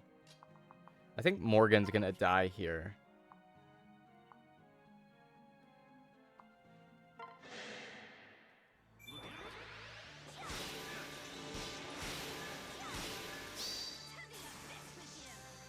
I keep forgetting Robin needs to equip Celica's Gale. Because that way when he gets those dual strikes, it'll be a lot better. Man, he didn't even go for Morgan. Just went for Emerin.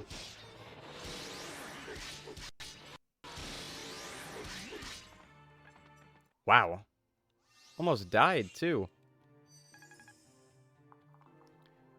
Thank you, Renewal. Much appreciated. Okay, what weapon does... Equip, okay.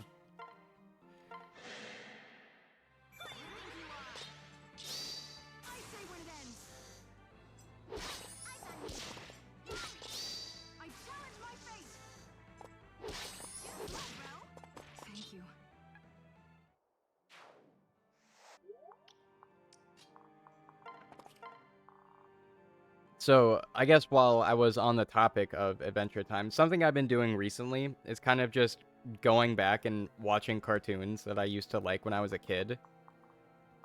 And spoiler alert, you may say, "Oh, Robin Dunks, you're watching cartoons as a 20-year-old man? What's wrong with you?" I say, being in your 20s, honestly, as you get older, you kind of just learn to just like what you like, and if someone has a problem with that, just who cares? Because, you know, when you're in middle schooler, that's I meant to I was gonna say when you're a middle schooler, and also when you're in middle school, and those sentences just merge together. That's not what I meant.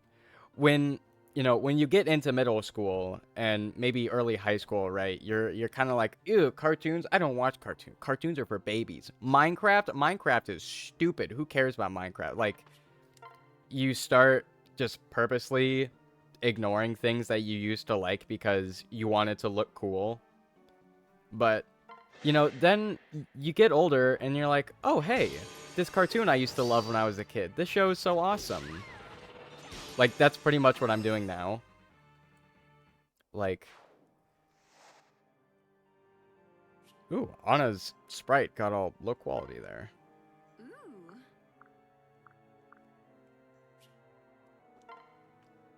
Like, I remember when I was in middle school and high school, I was like, oh yeah, cartoons. I don't watch cartoons. Cartoons are for losers.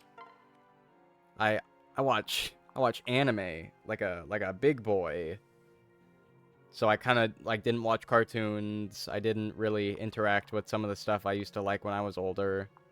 But, now that I'm in my 20s, I'm just like, "Oh, this cartoon's rad." Like, I've been rewatching Ninjago.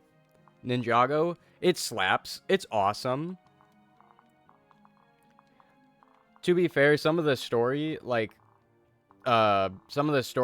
kind of sucks, but you have to keep in mind Ninjago was a show that was made for kids, so they don't want to overcomplicate everything and have all this lore that kids need to dissect. So, I get that. But like other than the story being a little too simple for me, I think Ninjago still awesome. Love Ninjago. Adventure Time's heckin' awesome. Steven Universe, heckin' awesome. Ben 10, really heckin' awesome. Like, I love cartoons.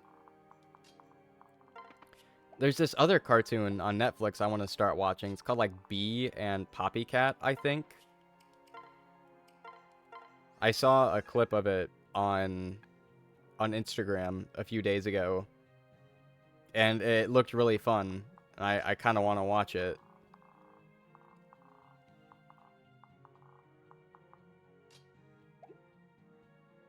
Okay, that's good. We have one person that likes Bee and Poppycat. Okay, I needed to know that just in case it, like, sucked or something. I needed to make sure it was good.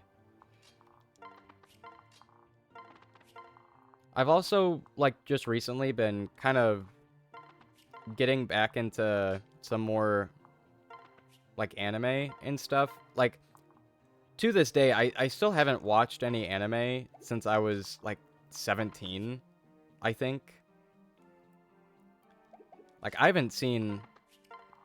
haven't purposely sat down and watched an anime in about 3 years. Just because some of it isn't really my jam. So, but recently I dug up my whole... Because when I was in middle school and high school, I used to, read manga, watch anime, all that. But, as I got older, I was like, anime, no thanks. But I dug out a little bin of manga I had, and I'm reading one manga right now, Black Torch. It's pretty fire right now, actually. But I googled Black Torch the other day because I wanted to see how many volumes of Black Torch there was. Got canceled after volume 5, so that sucks.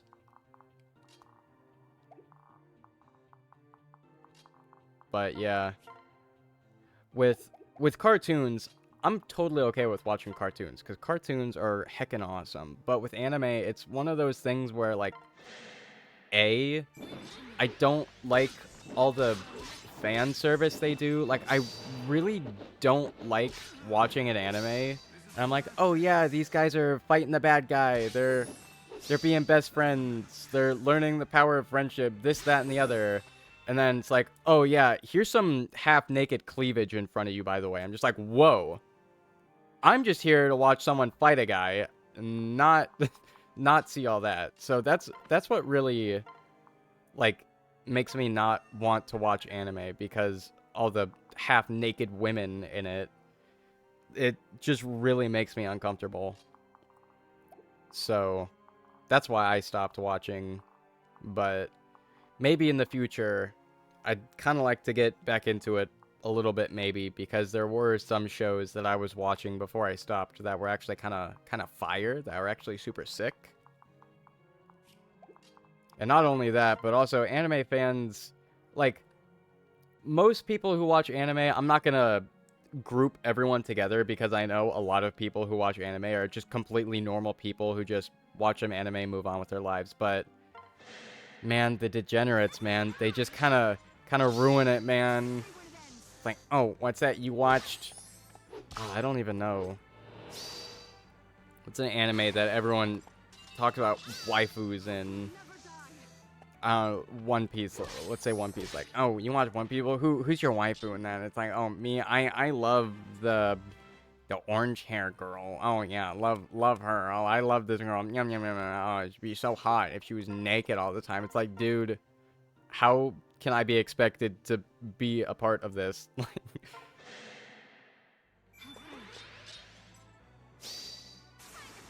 Aw, man. See, this is what I'm talking about.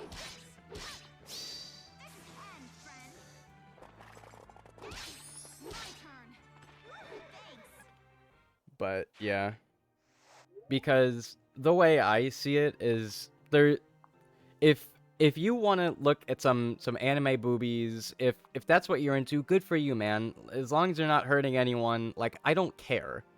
But the way I see it, there's a time and a place for that.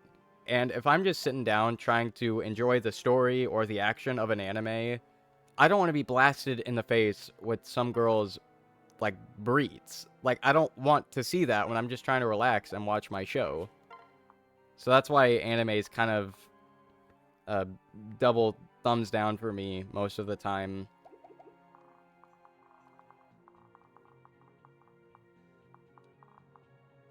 It's like even in video games too. Like, I love video games, but there's so many video games that have like half-naked women in them all the time. It's just like, I cannot escape women with minimal clothing. Because it just makes me uncomfortable.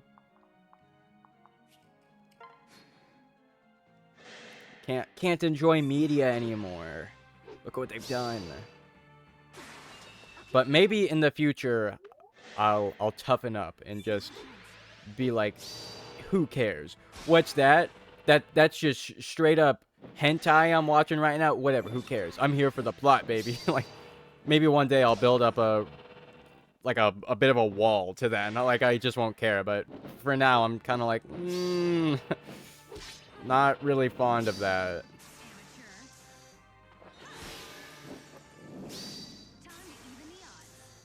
I liked Ruby when it was a thing. They didn't have the sudden cleavage issue. Yeah. For sure, for sure. One anime that... There's a couple anime I've seen that I would gladly watch right now because they are actually super tame. Like, oh, what was it? I was gonna say Blaze Blue. That's a game, but... they just came out with a game for the anime back in January that I wanted to play. Oh, I forget the name of it. I was talking about it on my Instagram story. It was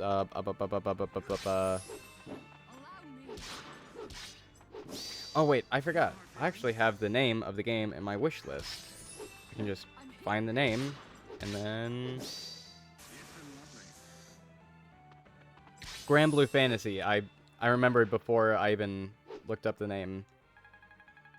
Grand Blue Fantasy, there's like one beach episode, but even then, it wasn't really that bad, to my knowledge. Like, from what I remember. Like, you know, yeah, women in bikinis, but they weren't like shoving cleavage in your face, so that was pretty tolerable. And then the Ace Attorney anime only had like one scene in the entire first season that had some cleavage in it, so you know, Grand Blue Fantasy, I could easily rewatch that because they focus on the plot and not have naked women. Ace Attorney, same thing. So, which, you know, of course, not all anime has stuff like that, but it just seems like a lot of them do, which I'm not a huge fan of.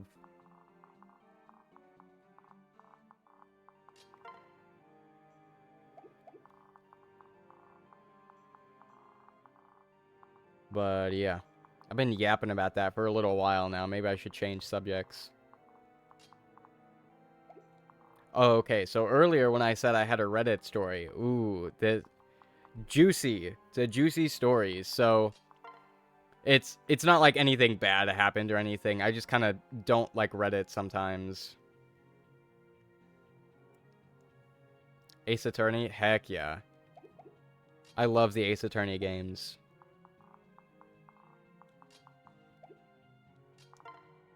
They're really good. I still need to finish Spirit of Justice. I started that game all the way back in like, jeez, 2019, like 2018, 2019. Still haven't finished it. Keep telling myself I will, but so the other day, back on the Reddit story, the other day I say the other day, this was months ago. There was, oh, we have to restart because I was busy yapping and I wasn't paying attention. How unfortunate.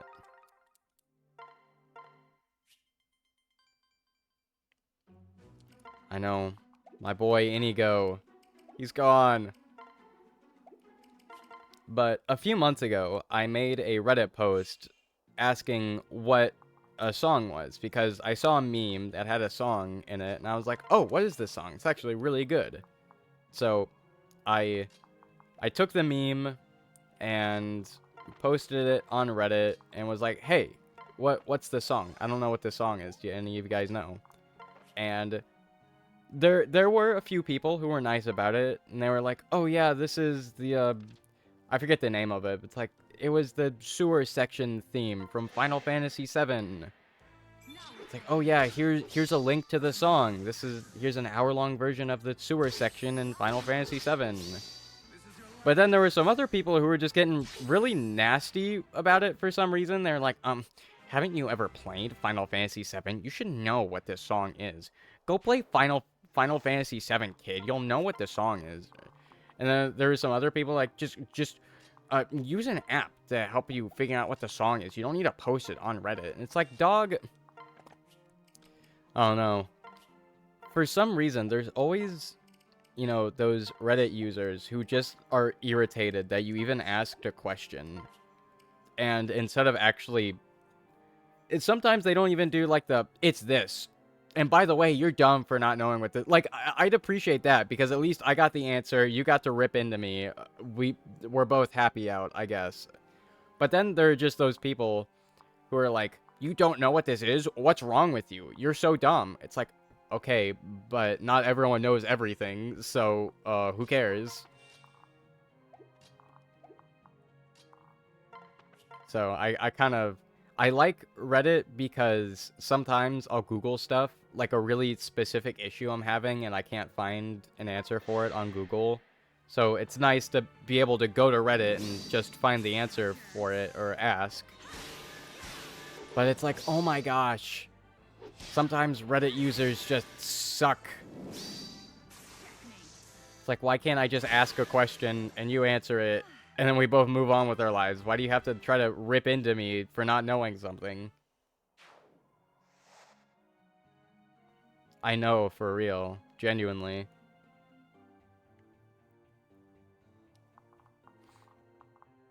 Like, I made a whole Instagram story about it when it happened. And I think the best way to summarize it is, like, some Reddit users are just offended you would even ask. Yeah. You know, overall, I like Reddit, and most of the time, a lot of people are pretty chill. So, I'm not gonna base, like, my entire opinion of Reddit on a couple bad actors, but sometimes they really stand out. It's just like, can you just not be a jerk and just help me, maybe? That would be nice. Come on.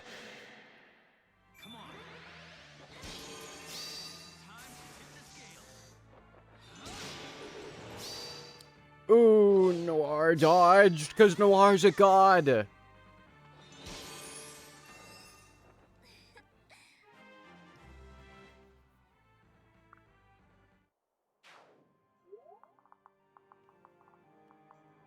Okay, let's, who has Fortify?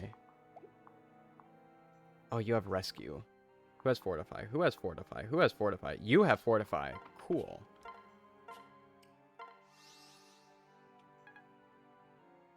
But yeah, that was kind of an idea, a little ramble I've been sitting on for a little while now. I'm not even joking when I say, like, at least once every 2 weeks, I'll remember that story specifically, and I'm just like, I want to tell someone about this. I want to rant about it because it's dumb, but I can't. But I finally did, so maybe my soul can move on.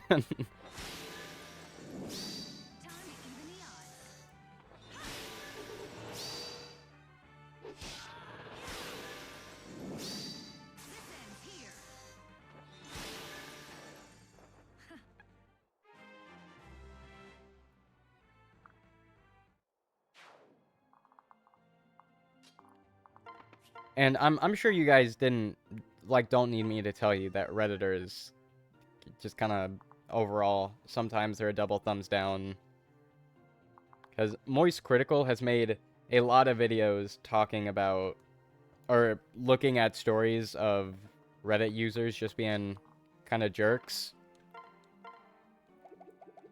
Like, there was the one story of, I don't know if you guys have seen this one, but there was this one guy who replied on a Reddit post about some podcaster, and they made a comment saying, I don't know why people like this podcast. This podcast is so dumb. People who like it are lobotomized idiots. And then, I guess someone else took a look at the subs that the person who made the first comment was in, and another person replied to the commenter saying, well, you're in a Hot Wheels sub, and people could make fun of you for that, so maybe just let people like what they like. And if that guy had, 5 brain cells, just some common sense, you'd go, you know what? That's a very fair point. Maybe I shouldn't judge people on their interests. But no. This guy was like, well, yeah, I'm a grown man. Grown men love cars. So, of course, I'm going to like Hot Wheels. And the guy who made the first comment, who was like, why do people like this podcast? He looked, and the guy who replied to him, he looked in their subs, and he was like, well, you like, I was going to say Lord of the Rings, but you play League of Legends. So you're an even bigger loser than I am. And I'm pretty sure it turns out that the guy who was saying that was also in a League of Legends subreddit, so he like clapped back and said, well, you can't make fun of me for being in League of Legends because you're in League of Legends too. So it's like this whole, like, just ridiculous back and forth of this one guy just, I don't know, it was so silly, it was so goofy, and it was really funny. Because some people are just like that. Some people just get super self-defensive, and they're like, what? Well, yeah, of course I like this thing. Well, you like that thing, so you're worse than me. And it's like, no one has to be worse than anyone else here. We can all just... I'm pretty sure the person, like, defending themselves even made a comment saying something like, yeah, in Reddit, we all just come and nerd out on things we like. Cheap viewers? I don't want your cheap viewers. Get that out of here. I don't even know who made that comment. Goldus, I don't want your cheap viewers. Like, seriously, I have 24 followers. You're trying to run your scams here. That's not gonna work. Only 3 people are gonna see that. I'm just gonna delete that. That happened on a Super Smash Bros. Stream. I did a little while ago. Someone like posted some link that didn't even go anywhere. I think it's just they had to harvest data. So, but I said this once. I'll say it again. If I think you're here just to promote your own work, or I think you're posting suspicious links, I'm just gonna delete the messages. Like, I'm not gonna deal with that.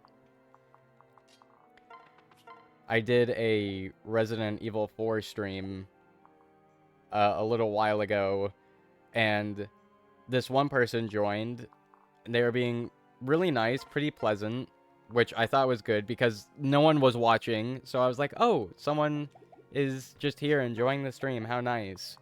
And then they started going, you should take a look at some artwork I do, because more people are going to want to watch your streams if you have custom artwork and this, that, and the other. And I was like, okay, I think you're just here to advertise your own work and not just enjoy the game I'm playing. So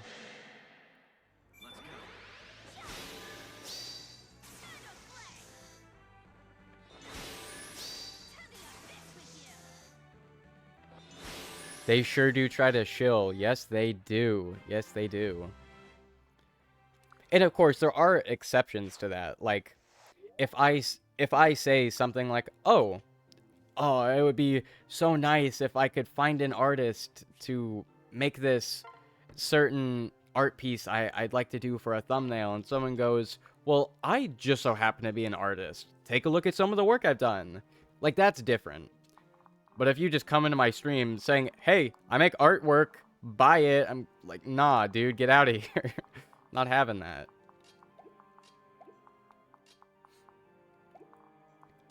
Which, you know, I don't think is super unfair.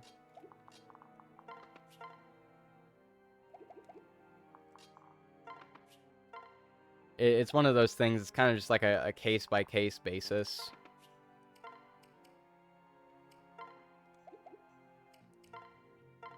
Here we go.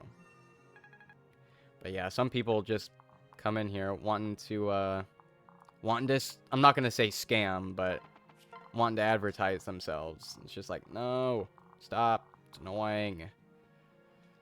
No, I don't want your free PSN codes.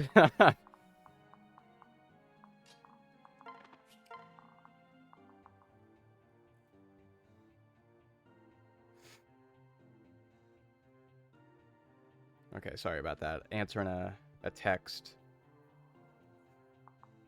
Anyway, I might need to lock in a little bit here because I feel like I've just been talking about other stuff for a little while. Doing all this right is kind of on the back of my mind, so let's try to focus a little bit here.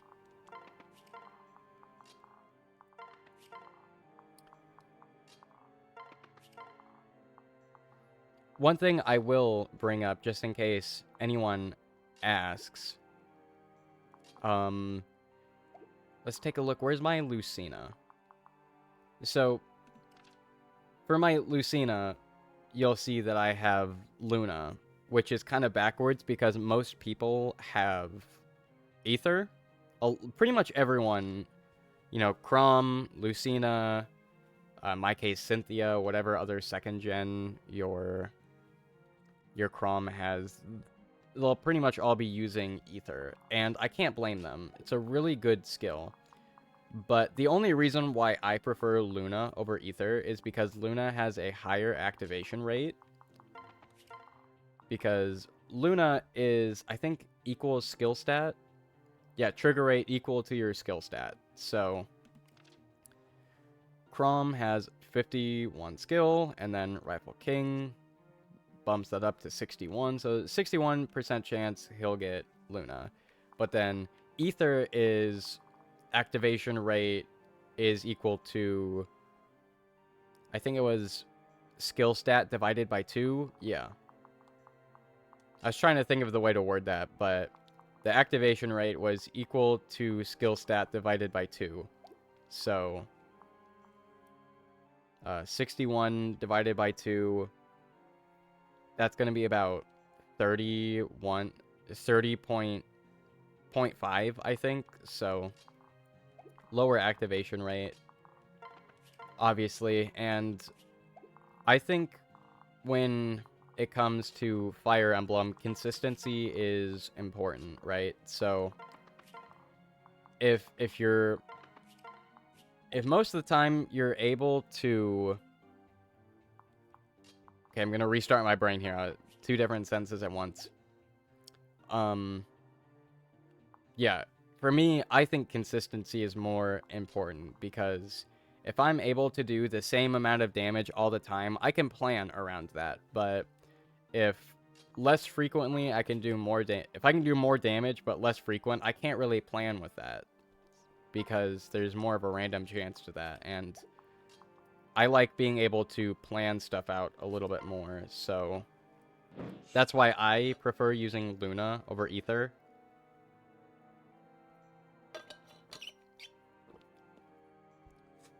If Ether was like activation rate is equal to skill divided by 0.25 or something, kind of like how the skills work in Fates, like if it was divided by 0.50 or things like that, then I go, oh, okay, well, it's going to be lower than Luna, but it's still workable. Then I can get around that. But divided by 2, it's a little too much for me, so...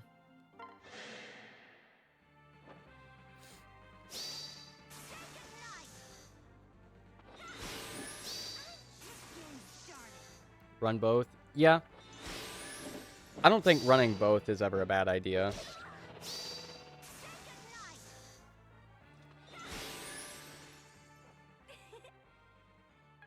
Like, for a lot of maps, like, the builds I have are built for Apotheosis. And I was gonna say PvP, but there's no PvP in this game. So, a lot of these builds are just made for Apotheosis. So...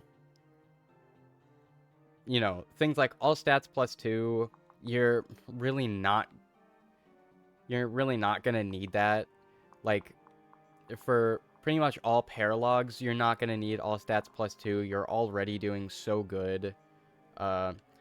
Things like Lissa, you're probably not gonna need Miracle. I highly doubt a character or an enemy unit is gonna get Lissa's health down that low. Crom, hit plus 20. You know, for most paralogs in this state, you're going to be getting a 100% chance hit rate. Like, you're pretty much guaranteed to hit, so... But, yeah. Situations like that, running both, you're... Like, yeah, that's fine. But for Apotheosis, I would recommend just having one. I feel like I went on that whole...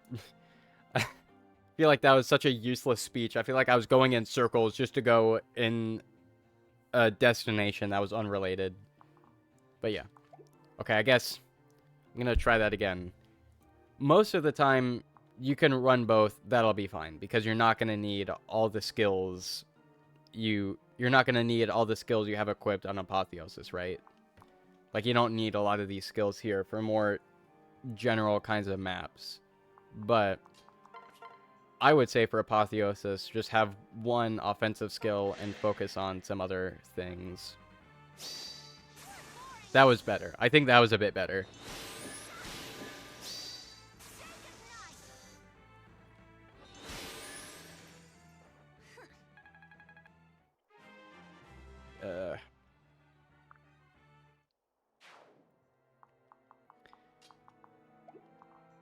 Sorry if I'm gonna be sniffling and wheezing a little bit here.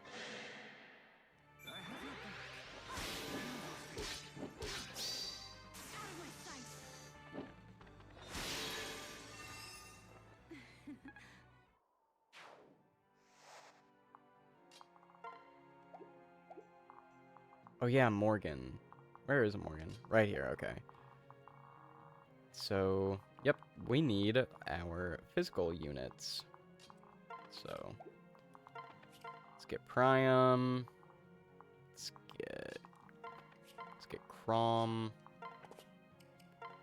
Could probably separate. I don't think we need both of you there. Well, that's a lie. Never mind. I did a silly. Okay, at least they're next to each other for dual guards, but no stat bonuses. Okay, dual guard, awesome.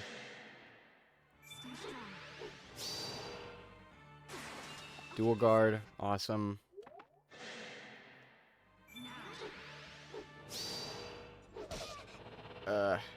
Okay. This is fine. This is fine, as the house is burning. Heck yeah, we got soul!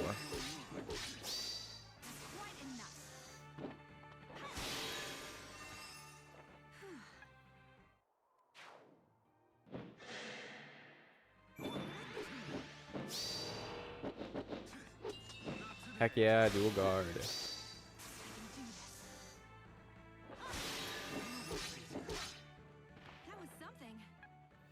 I would say, you know, Nosferatu. Well, I guess not Nosferatu, because you can't attack 4 times with Nosferatu, but, you know, Soul and a Brave Weapon, really great for HP recovery.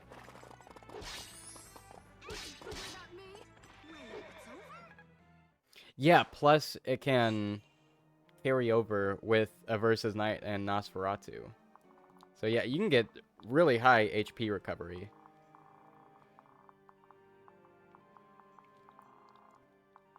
Okay, so gonna need a Physic. Where's here you are.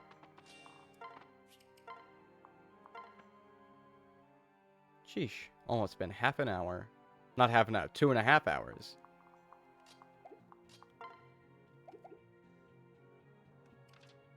Okay. I don't know why I split up. That was a bad idea to split up.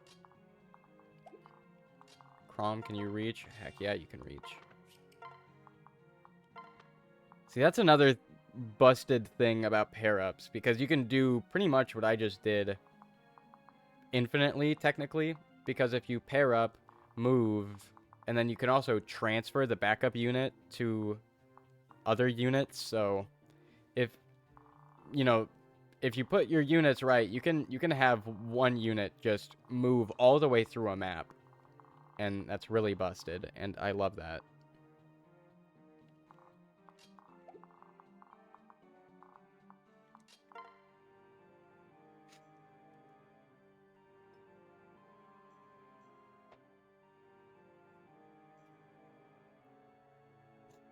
Oh no, just hit my microphone pole stand thing.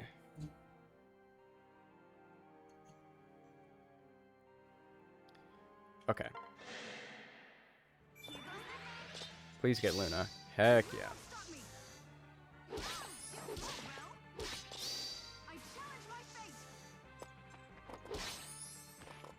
Heck yeah, Lucina, doing awesome.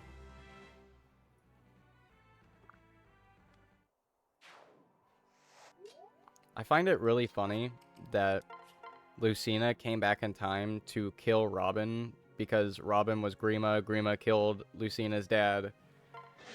So Lucina's out here like, Robin, I swear to Glob, I'm gonna kill ya. And then you can also just marry Lucina, so...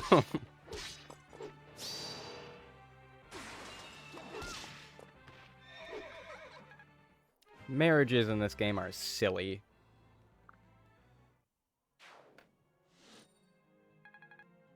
Heck yeah, Life Taker.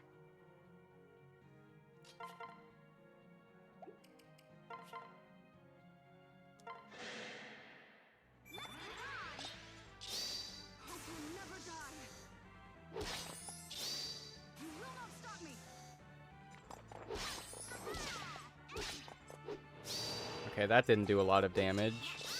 Dual guard, nice. Whatever it takes. Cool. Okay, rad. Yeah, having 2 units paired up that both have Gale Force, so overpowered. Because you can attack once, hopefully kill Gale Force. Switch, attack, kill Gale Force. And then either attack again or switch and attack again. So you can get, if you pair up 2 Gale Force users and kill every time, that's 3 actions with just like 1 unit technically. That's why Awakening is just a broken game. My strength is yours.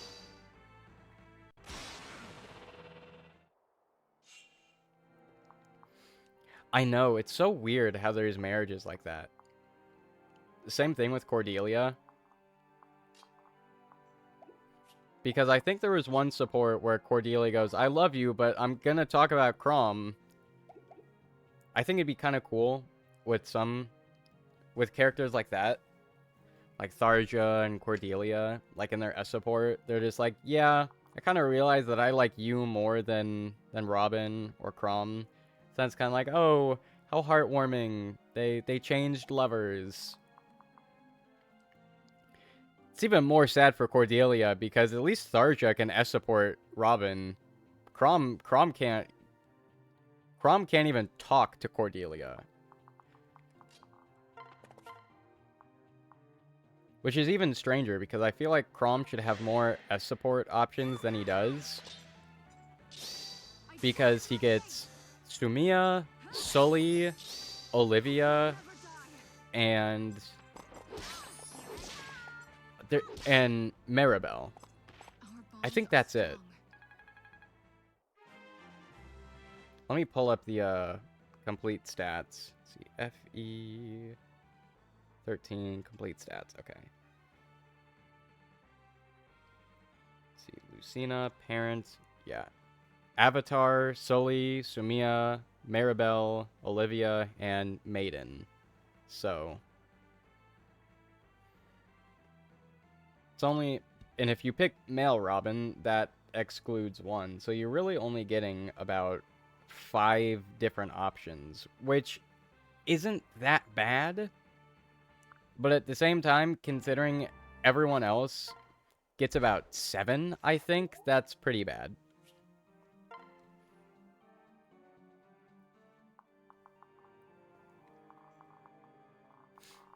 Like, I don't want to be a hater, but I feel like Crom should have gotten more marriage options.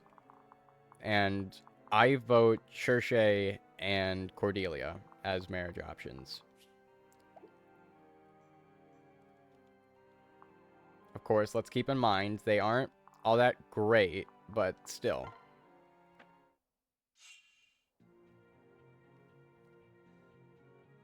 I feel like Crom would actually be a really good parent for Severa.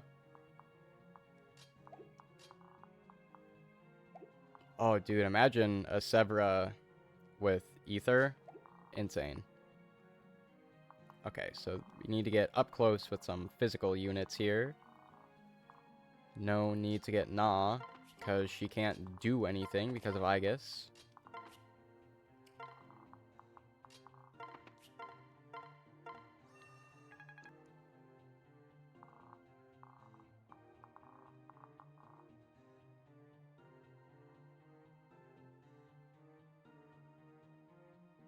Oh man, what chapter do you get, Cherche?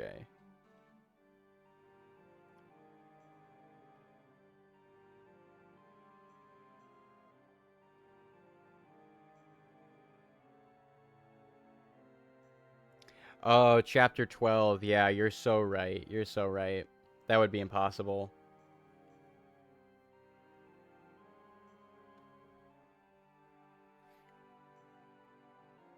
I've just said Cherche as another option for my entire life because Lucina has a Cherche outfit in Super Smash Bros. So my brain just kind of went, yeah, let's have Chrom marry Cherche. That'd be funny. Well, shoot, who else then? I think Tiki would be funny. Imagine if Chrom could marry Tiki. I don't know. He just needs some more marriage options is all.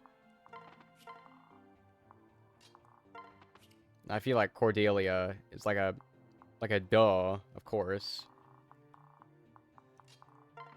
Who else? Who else? Who else?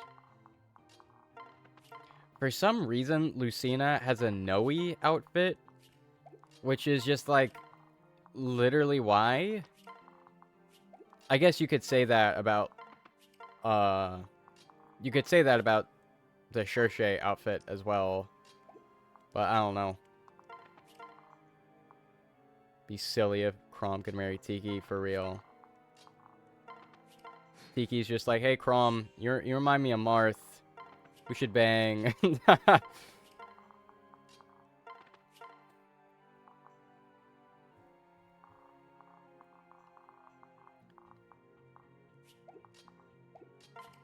I think a lot more characters could use more supports in Awakening. Like, I think Tiki can only talk to Robin, Sayri, Lucina, and Anna, of all people. That's the most random one, but I'll take it. And then all the Spot Pass characters can only talk to Robin, which is dumb. Especially for Emerin. Emerin should have had some supports with, you know, Chrom, Lissa, maybe Sully and Virion. I don't know. Like, don't get me wrong. I know there aren't that many supports with them because, you know, one, IS was lazy and didn't want to write out a bunch of new supports, and they had to have some supports because Robin's got to be able to bang every character he wants. Dude, Gangrel and Emerin support would have been insane. It really would have been. That would be hilarious. But at the same time, she probably wouldn't even remember, so...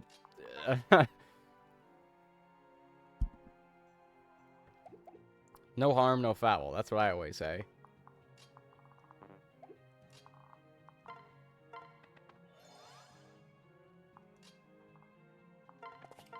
Okay, Cynthia's gonna have to be a bit of a damage soaker here. And I'm sorry, but there's no other way to get those archers to come out of their little hidey hole.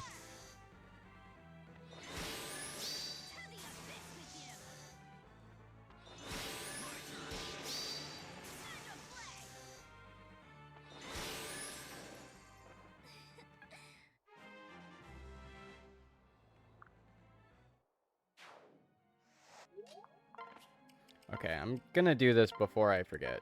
Boom, Celica's Gale.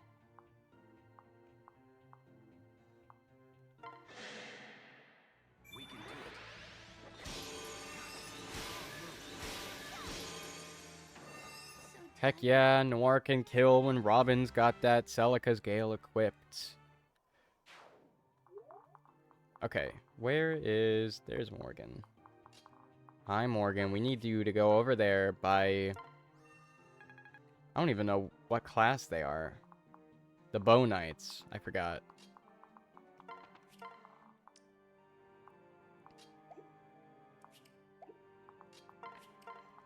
So like I said earlier, I think Engage has a lot of flops. Like, in a lot of areas, it's a bit of a flop.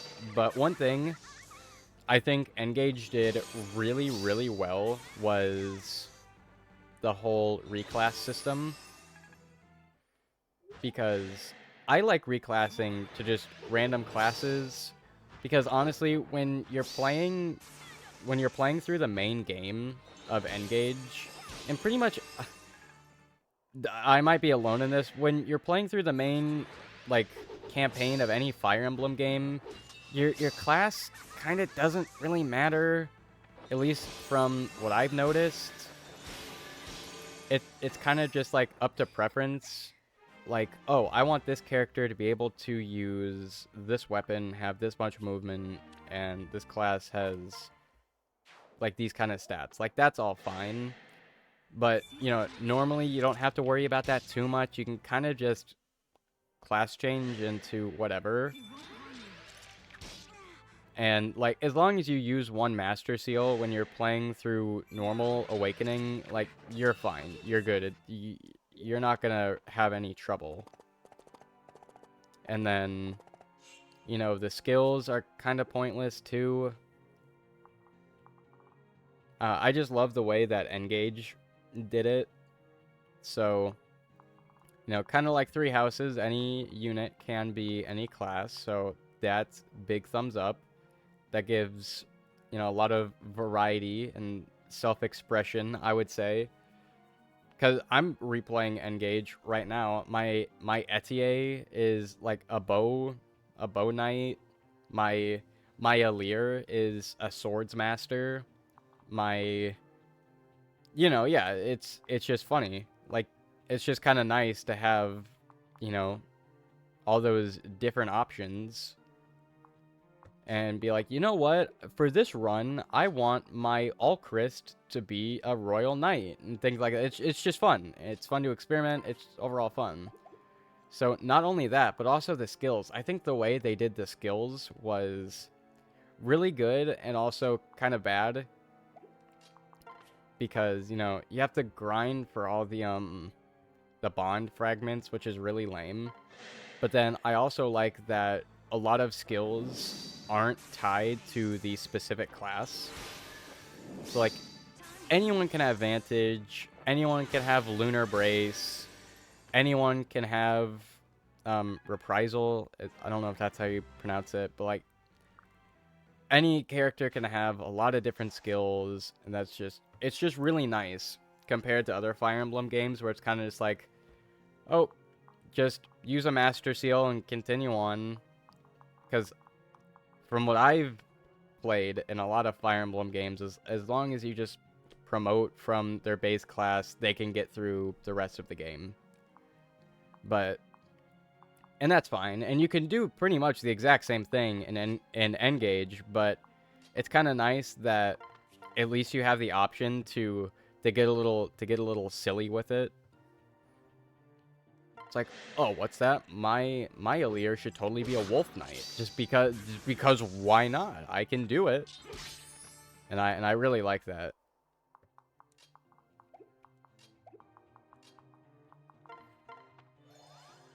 And don't get me wrong, I think Awakening also has a really good class changing system. I would say it's one of the best, but you know, compared to Engage, like Engage did it better in my opinion. I would say Engage has the best class changing system.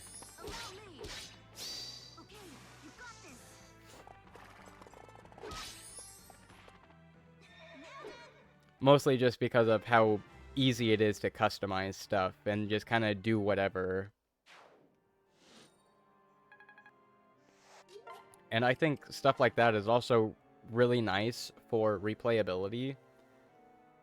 Because I love Awakening. I could replay Awakening 100,000 bajillion times, but there's only so many ways I can keep replaying Awakening, and I can't really do anything with classes because, you know, you can with Robin, of course, but every other character is kind of just stuck to about 4 or 5 different classes, and class changing most of the time isn't really necessary.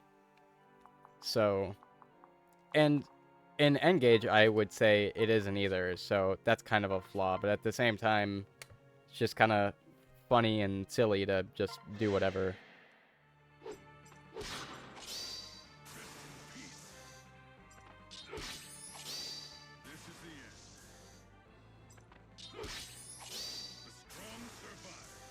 Come on, Priam! Mess him up! Heck yeah.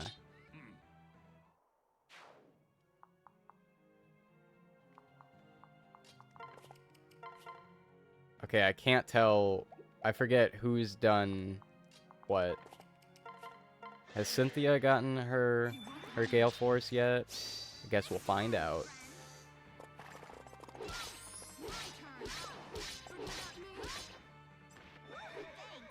And this is why brave weapons are just broken. Okay, yeah, Cynthia got her Gale Force. Does anyone need healing? Nope.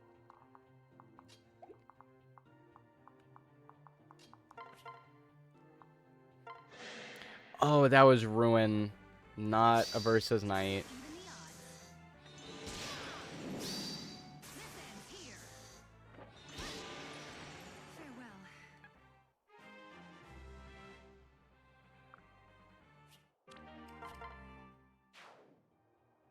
Okay, shoot. I'm sure she'll be fine. I'm not too worried about Morgan.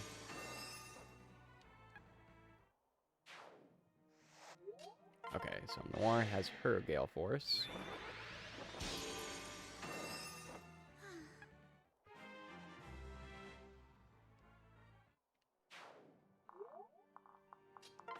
Okay. Definitely get Muriel out of there. She would not make it out alive. Well, maybe she would, but just barely, I think. And of course you go for Olivia. That's not very nice. What has Olivia done to you?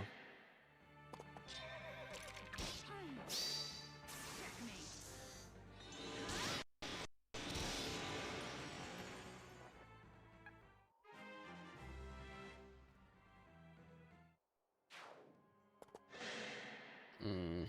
Yeah, and the fact that they have Hawkeye makes me even more nervous. Because without that Aversus Knight, I'm not getting any HP back. This ends here.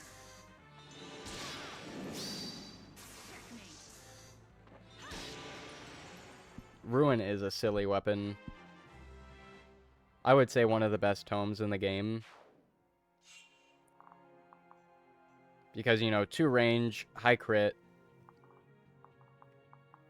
Or 1 through 2 range, not just 2 range. Only downside is that only dark mages can use it. Which, you know, I think is fair. This ends here. Because a lot of the dark magic is just broken in this game. Like Waste, Ruin, Nosferatu, Gotia, just really powerful. I don't know if that's how you pronounce it, but let's see if I can find it in the convoy. Tome. Yeah. Goetia? Not sure. Alright, Crom. Let's see you work.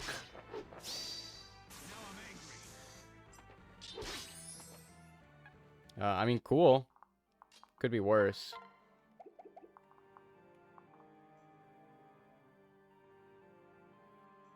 I'm gonna say Goetia. Goetia? Goetia sounds about right. I don't know. Just making stuff up.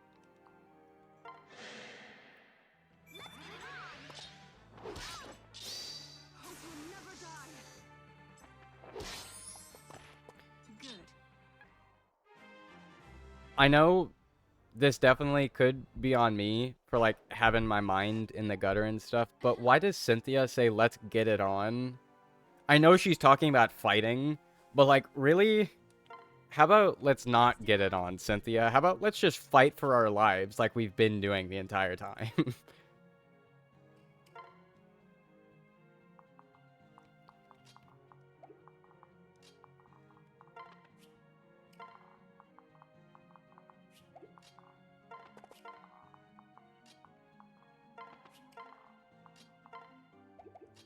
Crom's just over here like, they jump in me! They jump in me! Okay, so I don't know where. And I know we already went through this last time, but my mind is blanking on where the reinforcements are going to come. I'm pretty sure it's around here. But I don't want to stay too close.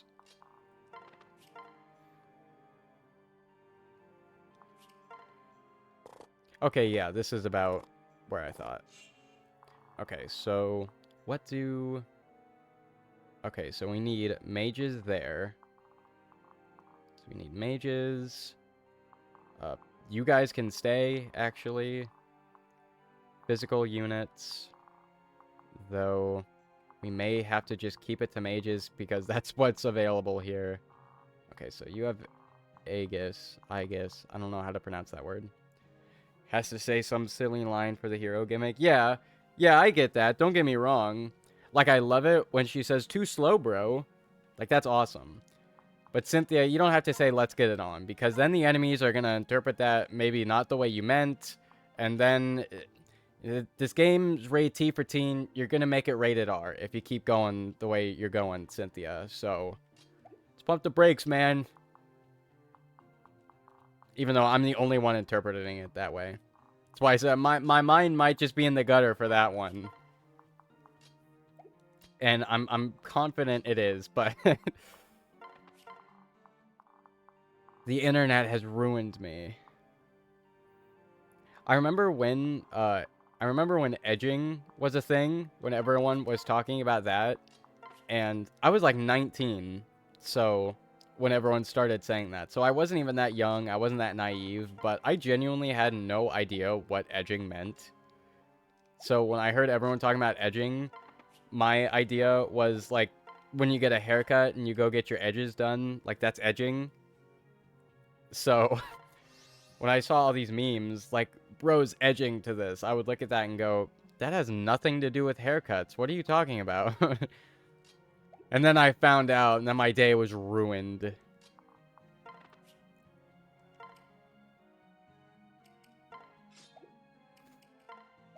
No, don't separate. We don't want you guys to separate. Okay.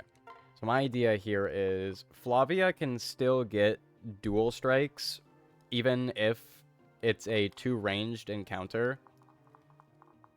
So, like, if that guy's right here, even though the Brave Sword is one range, Flavia can still get follow-up attacks. So, we're going to have Inigo use Ragnar, get that two range, and then hopefully Flavia will get a follow-up attack, a dual strike, and deal some bonus damage.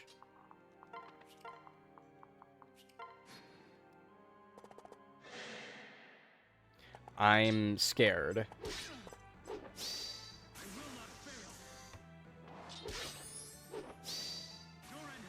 Your end has come.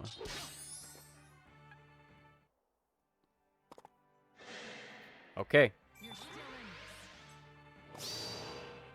Will my idea work?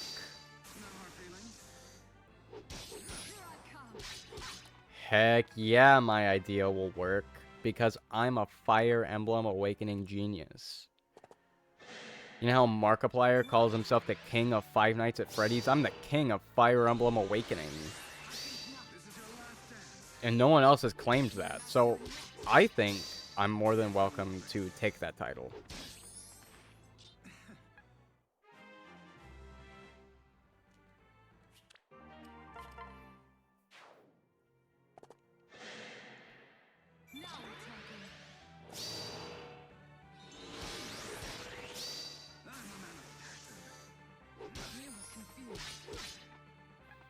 Okay, sweet. Hopefully, we can get the kill on this one. Because I don't want to have all of these dark mages just sitting... Not dark mages. What are they called? Dark... They're dark something. They're not dark mages, but...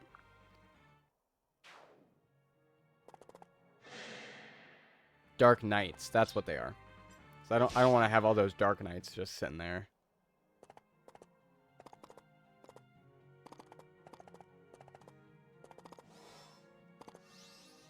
No, no, no, no, no, no, no, no. Oh, no, these stupid Valkyries. No.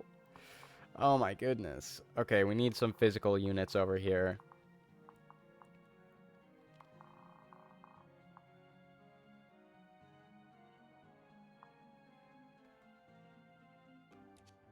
Okay, so bow, tome, dragonstone.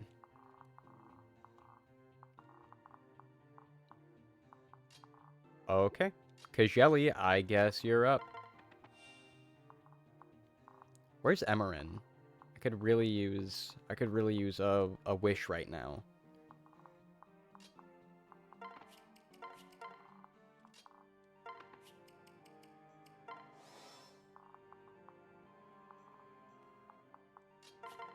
Okay, well, I guess my completely genius strategy doesn't count. I know Morgan probably won't kill here. I just kind of want to get some chip damage. Just whittle away the health bar.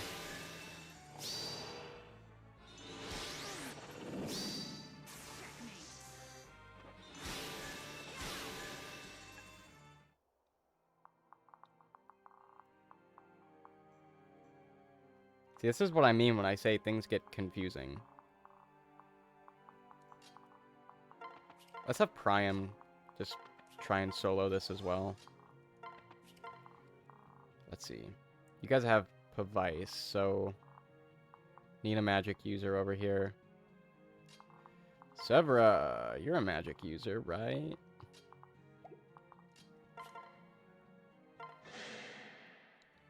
I think for a map like this, it's really important to have healers.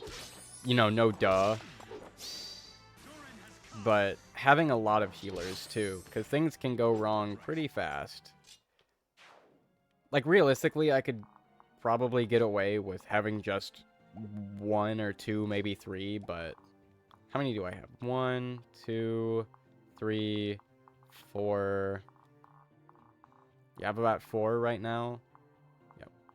1, 2, 3, 4, 5. I have 5, actually.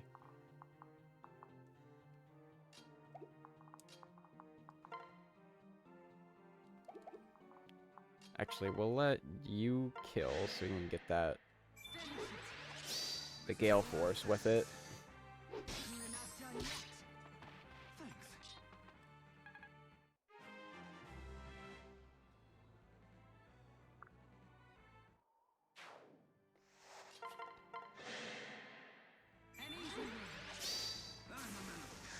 No, I'm a man of passion, whatever that is supposed to mean in this context. Please miss. Heck yeah.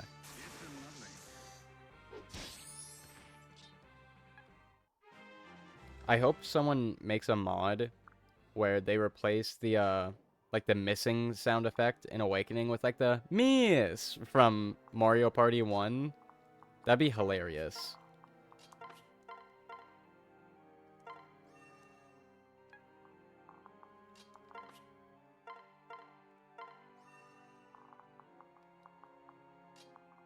Okay, can we get some chip damage here? Come on, nah. You've done pretty much nothing the whole time you've been here, so... Lock in, get a Luna. Okay. Okay, cool.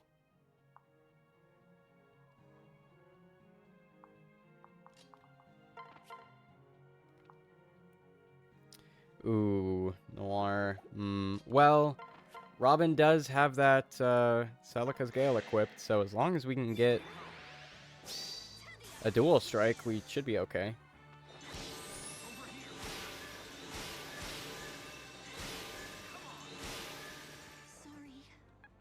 So, I know I've said this 100 times this stream, but this is what I'm saying. Having backup units with those brave weapons can really help. And I mean, like, really, really help.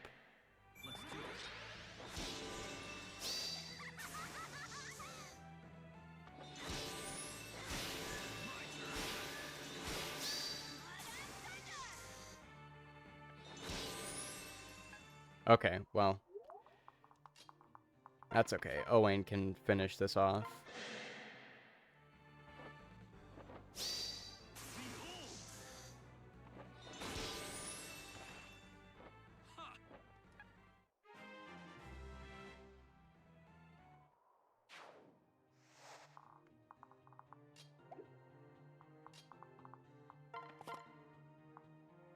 Okay, maybe... I don't know if Lucina can kill there, but she probably can here. So let's see if we can get a Gale Force off of this Paladin, and then switch over to the other tougher one over there.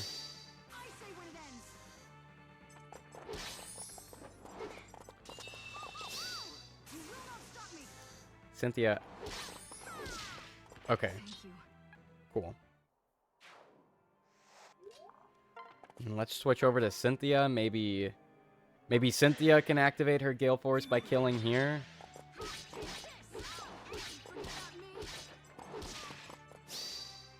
Nope, probably not.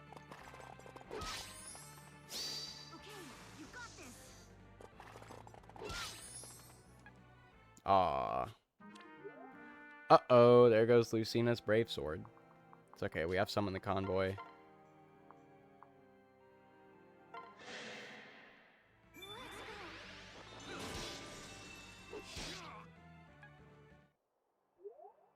I'm not too worried about that. He has Vantage.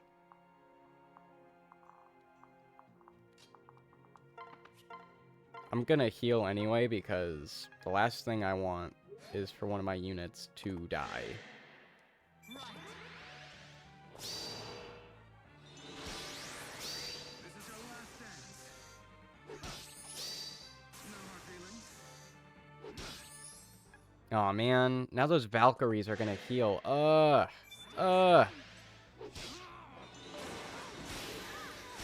Me when life is unfair? Yep. Oh, you didn't get healed. Okay, cool. I'm okay with that. I'm all for that. Okay, so we need a mage over here. Let's have you two pair up.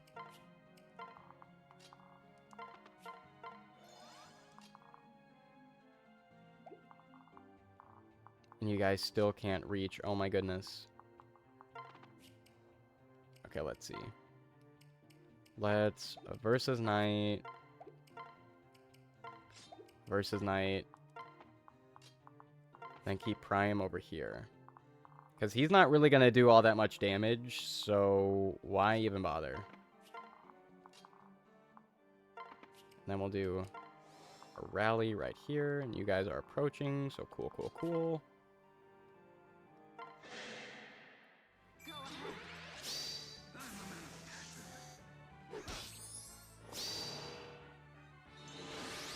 Oh, thank you for that ghoul dart. I almost said ghoul dart. That dual guard.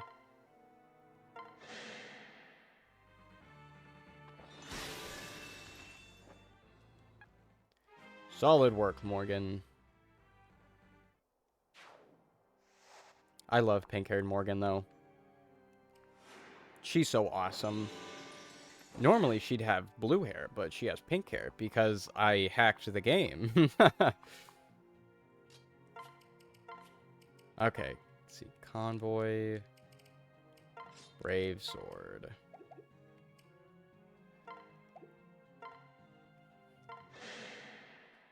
I challenge my fate. I remember all the way back in 2022, I saw some video about like class hacking in Fire Emblem Awakening, but I didn't I didn't even read the title. I was just kind of like, oh, Fire Emblem Awakening content, cool, because I was just kind of binging whatever. But this guy had like a Manakite Sumiya, a Dark Flyer Crom, and I was like, wait, how can you do that? How is that possible? I was so confused. But then I read it was like not ROM hacks, but like class hacking or something like that, and I was like, oh, that makes sense. Out of my sight. I can do this. Yeah, getting soul with a versus knight. Thank you. That heals a lot of damage, man. It's OP. Here they go. You watch out. Thanks for the dual guard there. Okay. Have you get this one. Let's hope for a Luna. Just one Luna. Okay, yeah. Should hopefully be good here then. 2 Lunas. I'll gladly take it. Okay, rad.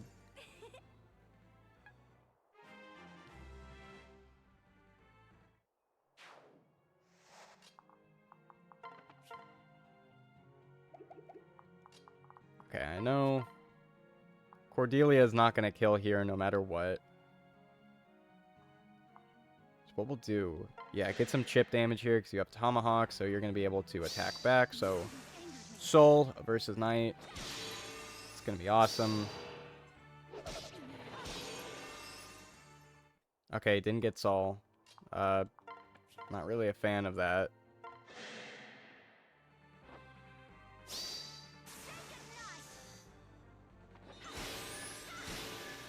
Okay, rad. I know this is probably never gonna happen, but I would love a remaster of Fire Emblem Awakening. Maybe like a port, but kind of with Fire Emblem Fates reclass system, with like the you can borrow or units learn classes from A+ supports and S supports. That would be really cool, because then that would open up the door to so much more unit viability. Because units like Virion, Ana, Shershay, those units kind of suck on their own. But if they could learn classes and skills through their A supports and their S supports, that would make the game a lot more interesting. I would love to see them do that. And maybe just add some Fate skills to the game too, maybe. Because I think Fates has a lot more interesting skills. Like, Awakening has good skills. I'm not saying that it doesn't. Like the, Arms Thrift, Luna, Gale Force, Miracle, those are all good skills. But then compared to, like, Certain Blow, Replicate, Quixotic, those just add a whole other layer of like, strategy, which I really like.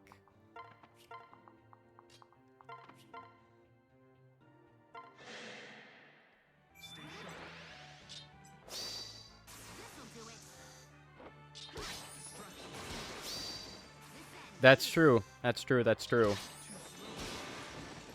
Thank you.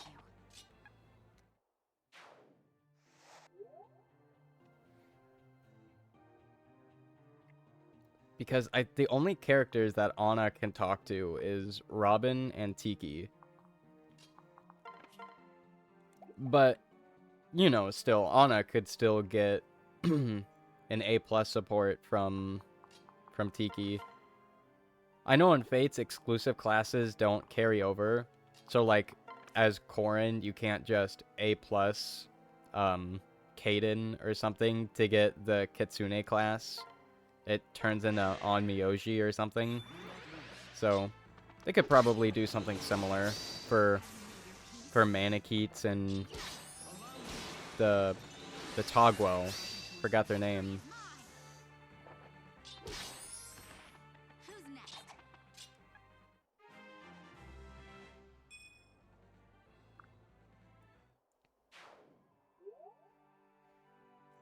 I don't know. I just sit here dreaming about how much better Awakening could be with just a couple more tweaks here and there. Like, don't get me wrong, I love Awakening. Awakening is my favorite game of all time. But there's some small changes I would make, personally.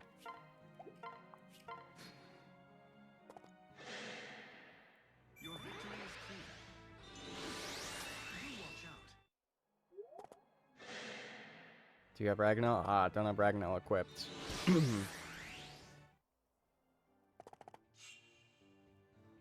Oh, did they? That'd be so awesome.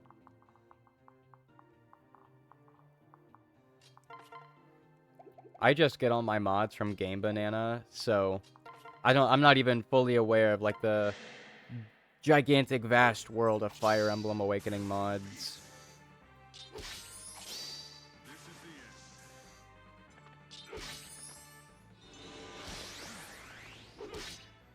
end. I don't even have that many mods right now.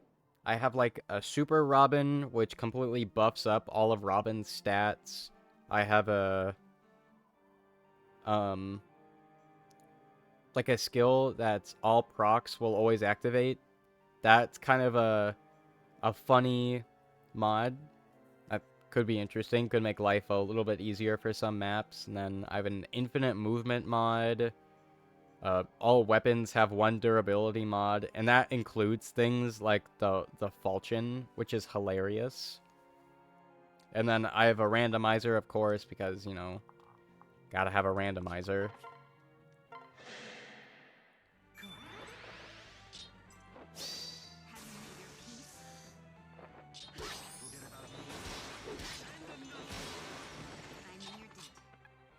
Lawrence and Kajelli is actually a devastating combo.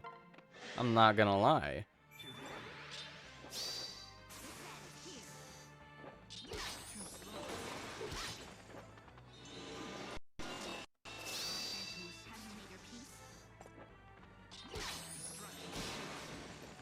Hardly a fair match. Heck yeah. Only one more to go. No, I'm not gonna quit. Because over here on the Robin Dunks channel, we're not quitters. Okay. Let's use this Fortify real quick, though. I don't know where they're gonna spawn, so I'm gonna kind of put some units everywhere. I'm gonna pair up you two. Oh my gosh, okay. You were all up front. That's fine. We can make that work. Gonna need some time for everyone to get over there, though. Like 3 turns at the latest.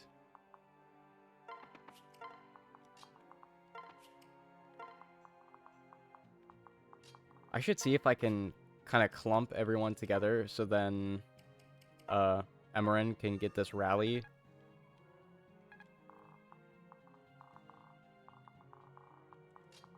You know, +2 isn't gonna completely turn the tides. It's not gonna change everything, but it will definitely help.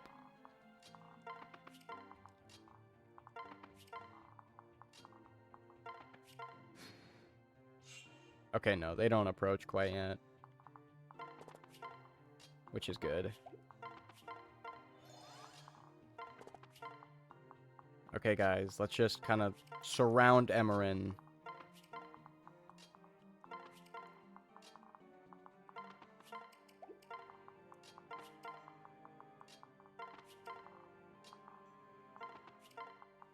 So, for sure, in a future stream, I would like to attempt the hardest version.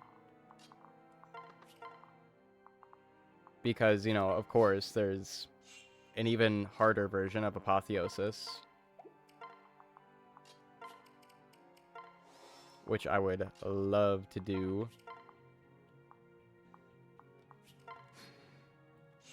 Yeah, this only lasts 1 turn, so I'm actually wasting my time right now. Can we just draw a couple of you out? Something like this. Yeah. No talking. This is your last dance. Allow me. Oh man, here they come. I think they're all just after me now.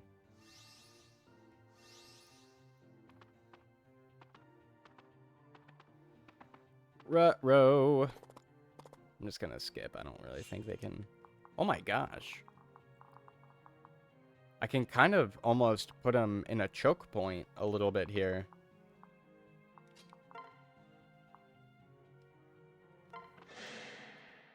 An easy win. No hard feelings. I'm a man of passion. Come on, Flavia, you were supposed to get the dual strike. Heck yeah, there we go.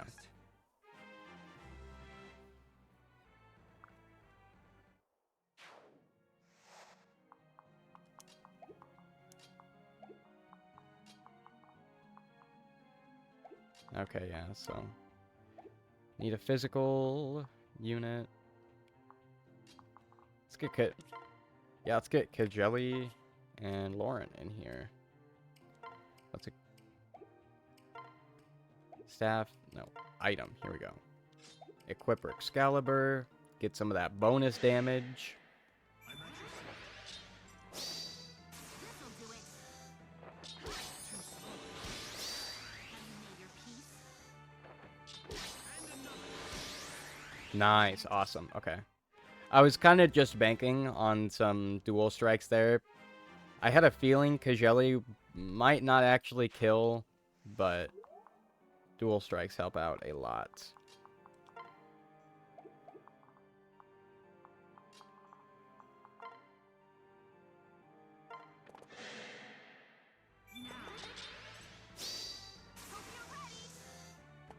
I think it would have been a safer option to go in as Lucina.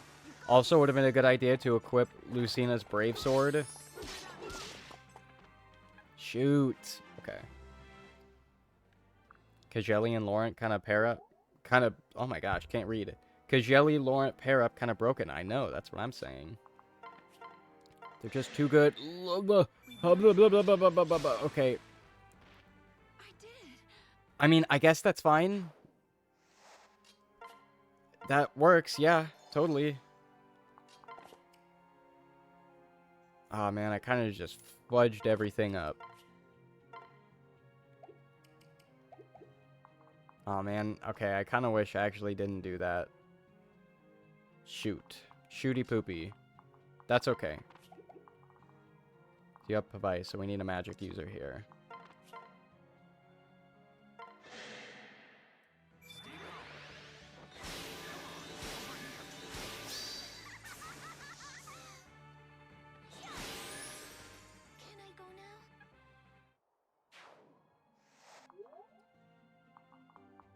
You're the same, okay. But now, it's a versus nighttime.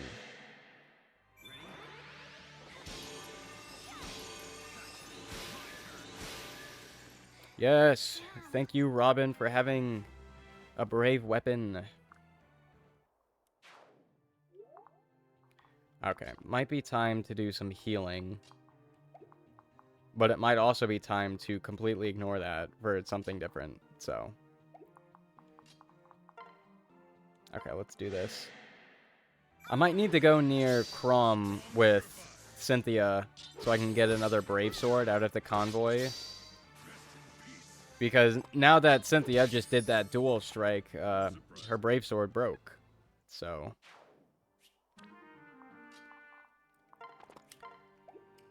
I think it's kind of weird that Crom has the convoy and not Robin. So I feel like it would be Robin and not Crom. That may just be me.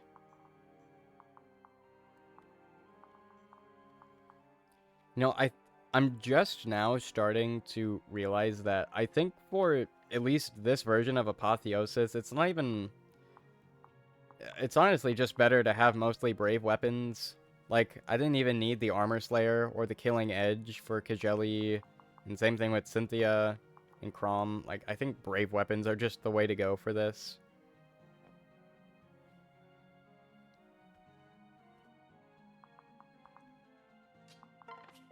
You know, it's been working great for units that have arms thrift. You know, no duh. But I think specifically for... I was going to say Laurent. Laurent can't use brave weapons. For Lucina and Cynthia, I think they'd benefit greatly. Because they really haven't needed the Killing Edge or their... the weakness weapons that I gave them. It's just better if they have brave weapons.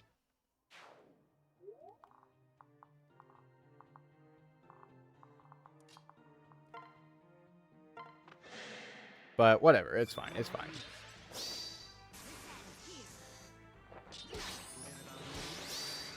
This'll do it. Hardly a fair match. Heck yeah.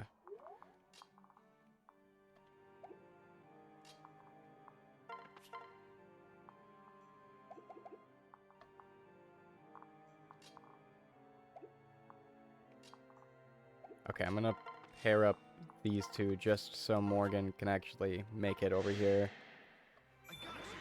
Gonna take advantage of her Gale Force. Amateur.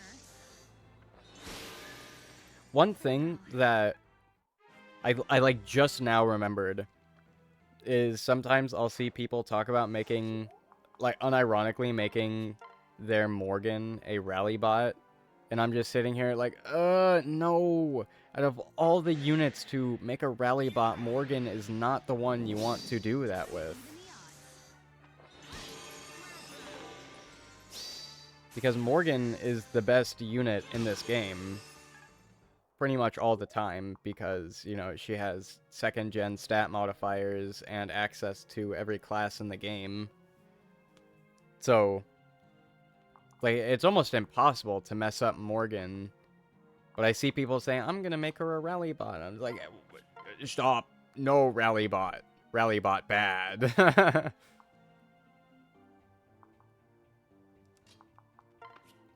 Okay, I'm gonna rally here. Let's see if that can help. Nope, not really.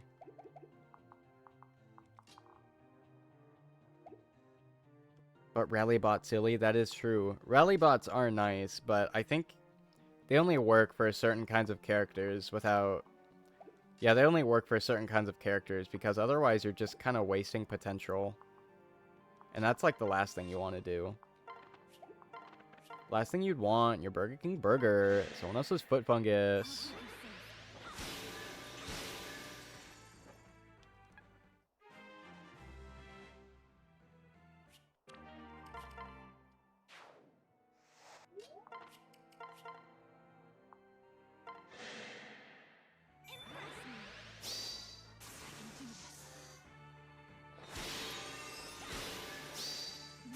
Come on, Severa.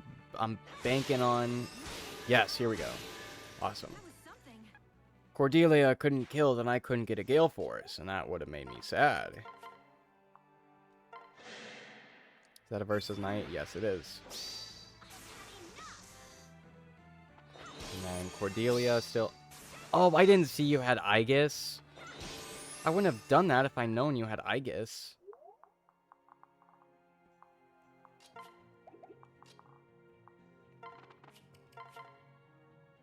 Okay. I'm gonna use Na here because if Chrom dies, that's game over, and we're really close to winning.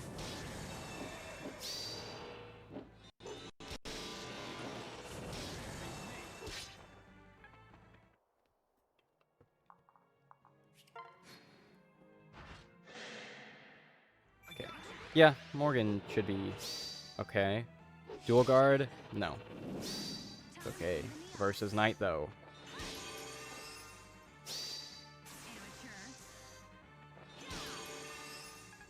Recovered almost all of that back. Love to see it. Okay, this is going to be bad because I'm pretty sure you have Aegis. So I can't recover as much. Yeah. Still a decent recovery. Okay, is it Bully Morgan Day? Is that what's going on? Why is everyone going after Morgan? Okay, this is bad. This is bad. This is bad. This is bad. This is bad.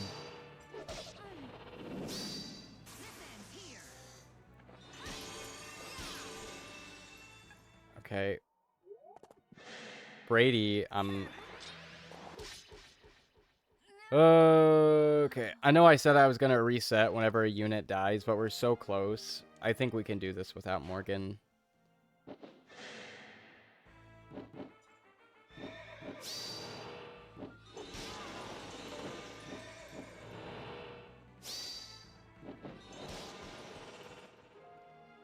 Okay.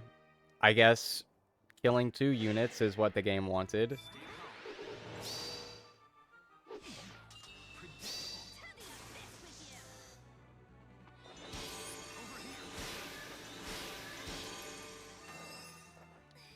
Okay, hopefully those are the only units that die.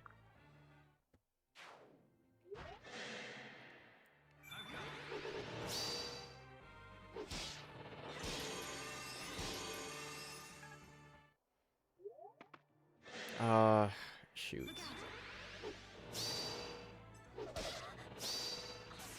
Yeah, rip Brady, for real.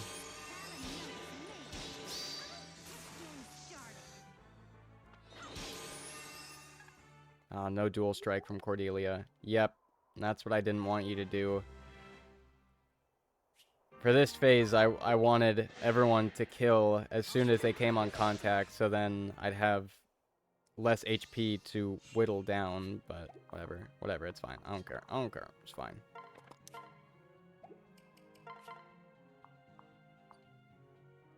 Oh, wait, that's right. Cynthia, you need your brave weapon.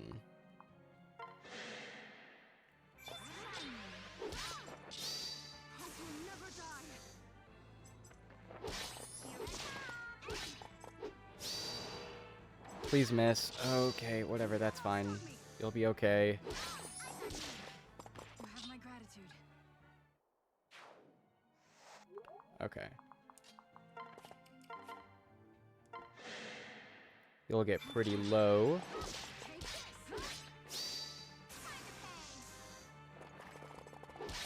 Allow me. Wait, it's over? I think Apotheosis is one of those maps. Once you get everything figured out and once you have a plan, it's not too hard. Now. Okay, you've got this. Because I think I'll be able to take out these 3 enemies just by having a decent strategy. Forget about me. And having some luck. Luck and RNG definitely plays a big role in a lot of this.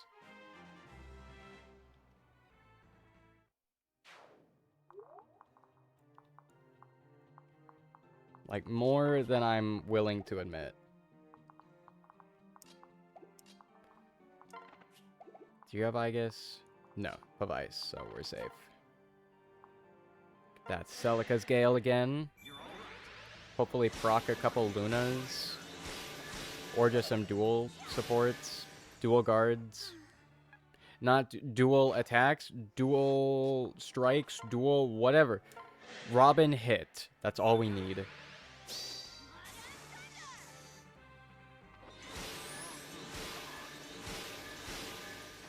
Can I go now?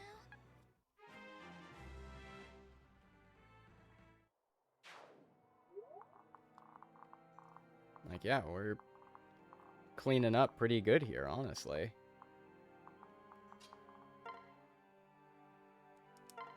Okay, get a little chip damage here. If Prime kills or not, doesn't matter. Just need to get this guy low, so then Kajeli can kill, get the Gale Force. Okay, he's dead. Cool. Well, not so Kajeli can get Gale Force, just so then Severa can move out here. And then maybe get a little closer. Here we go. Closer to Olivia, so we can take advantage of the dancing if we need to.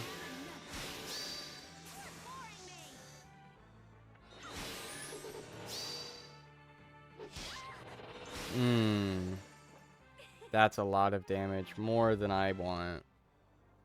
Too bad she doesn't have Life Taker. Okay, Aegis. Yeah, you both have Aegis, so. And you have Aegis, but this is an axe, so it doesn't matter.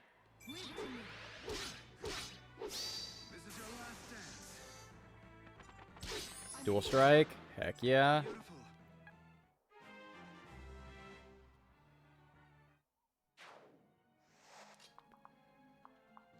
Let's get rid of... Well, do you have a staff? Yes, you do. Let's get rid of you first, then. Magic users, I can deal with for a little bit, but staff users, you need to go.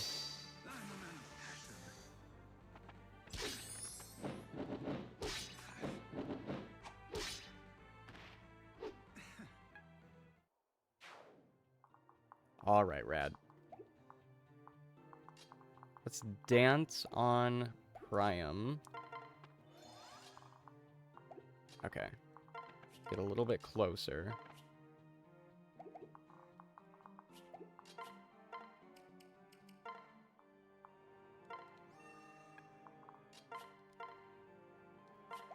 Yeah, sure, Fortify's good. Just need to heal Severa, because she took a really bad Vantage hit, and I didn't appreciate that. Could I kill... I know it says I could, but I think Aegis is probably going to ruin a lot of this. But let's just see. Let's see what happens. Oh my gosh, she's going to do it. Nice. Love it. Okay, just you then.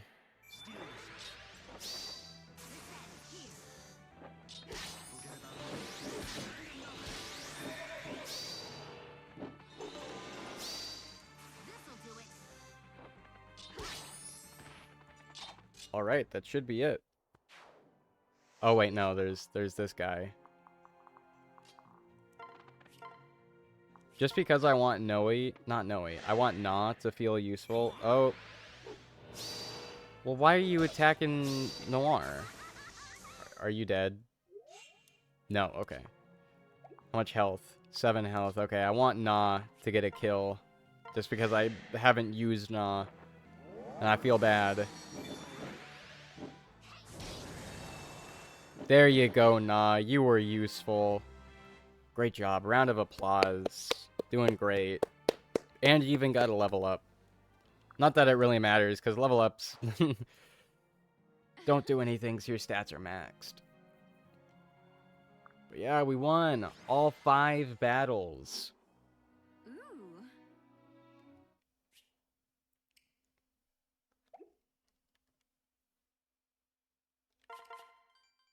Alright. And that only took us, like, 3.5 hours to do. Nice! Good work, team. So, I think next stream, what I want to do is try Apotheosis, but the secret battles, because the secret battles are a lot more difficult. I think just the enemy's stats are, bigger. Is bigger the right word there? The enemies have better stats. I guess that's a better way to put it. The enemies have better stats. They have better weapons, much better skills. I'm talking about things like Vantage Plus and Luna Plus and things like that. So it's gonna take a lot of work. So yeah, that's what we're gonna do next stream. But that was good. I didn't think it would take me 3 hours. I honestly thought it would take me 1.5. And then maybe I could attempt the secret battles, but I didn't think I was going to spend all stream just working through the regular ones. But that just shows you how difficult they are. And honestly, I'm okay with that. I like the challenge. It's nice. But yeah, that's the stream. Make sure to follow if you haven't already. Make sure to check out the YouTube channel, the Instagram, and the Discord linked in my About page. That'd be super cool if you joined all those. I hope you enjoyed the stream. I hope you all have a wonderful rest of your day, and I love you. See you guys later.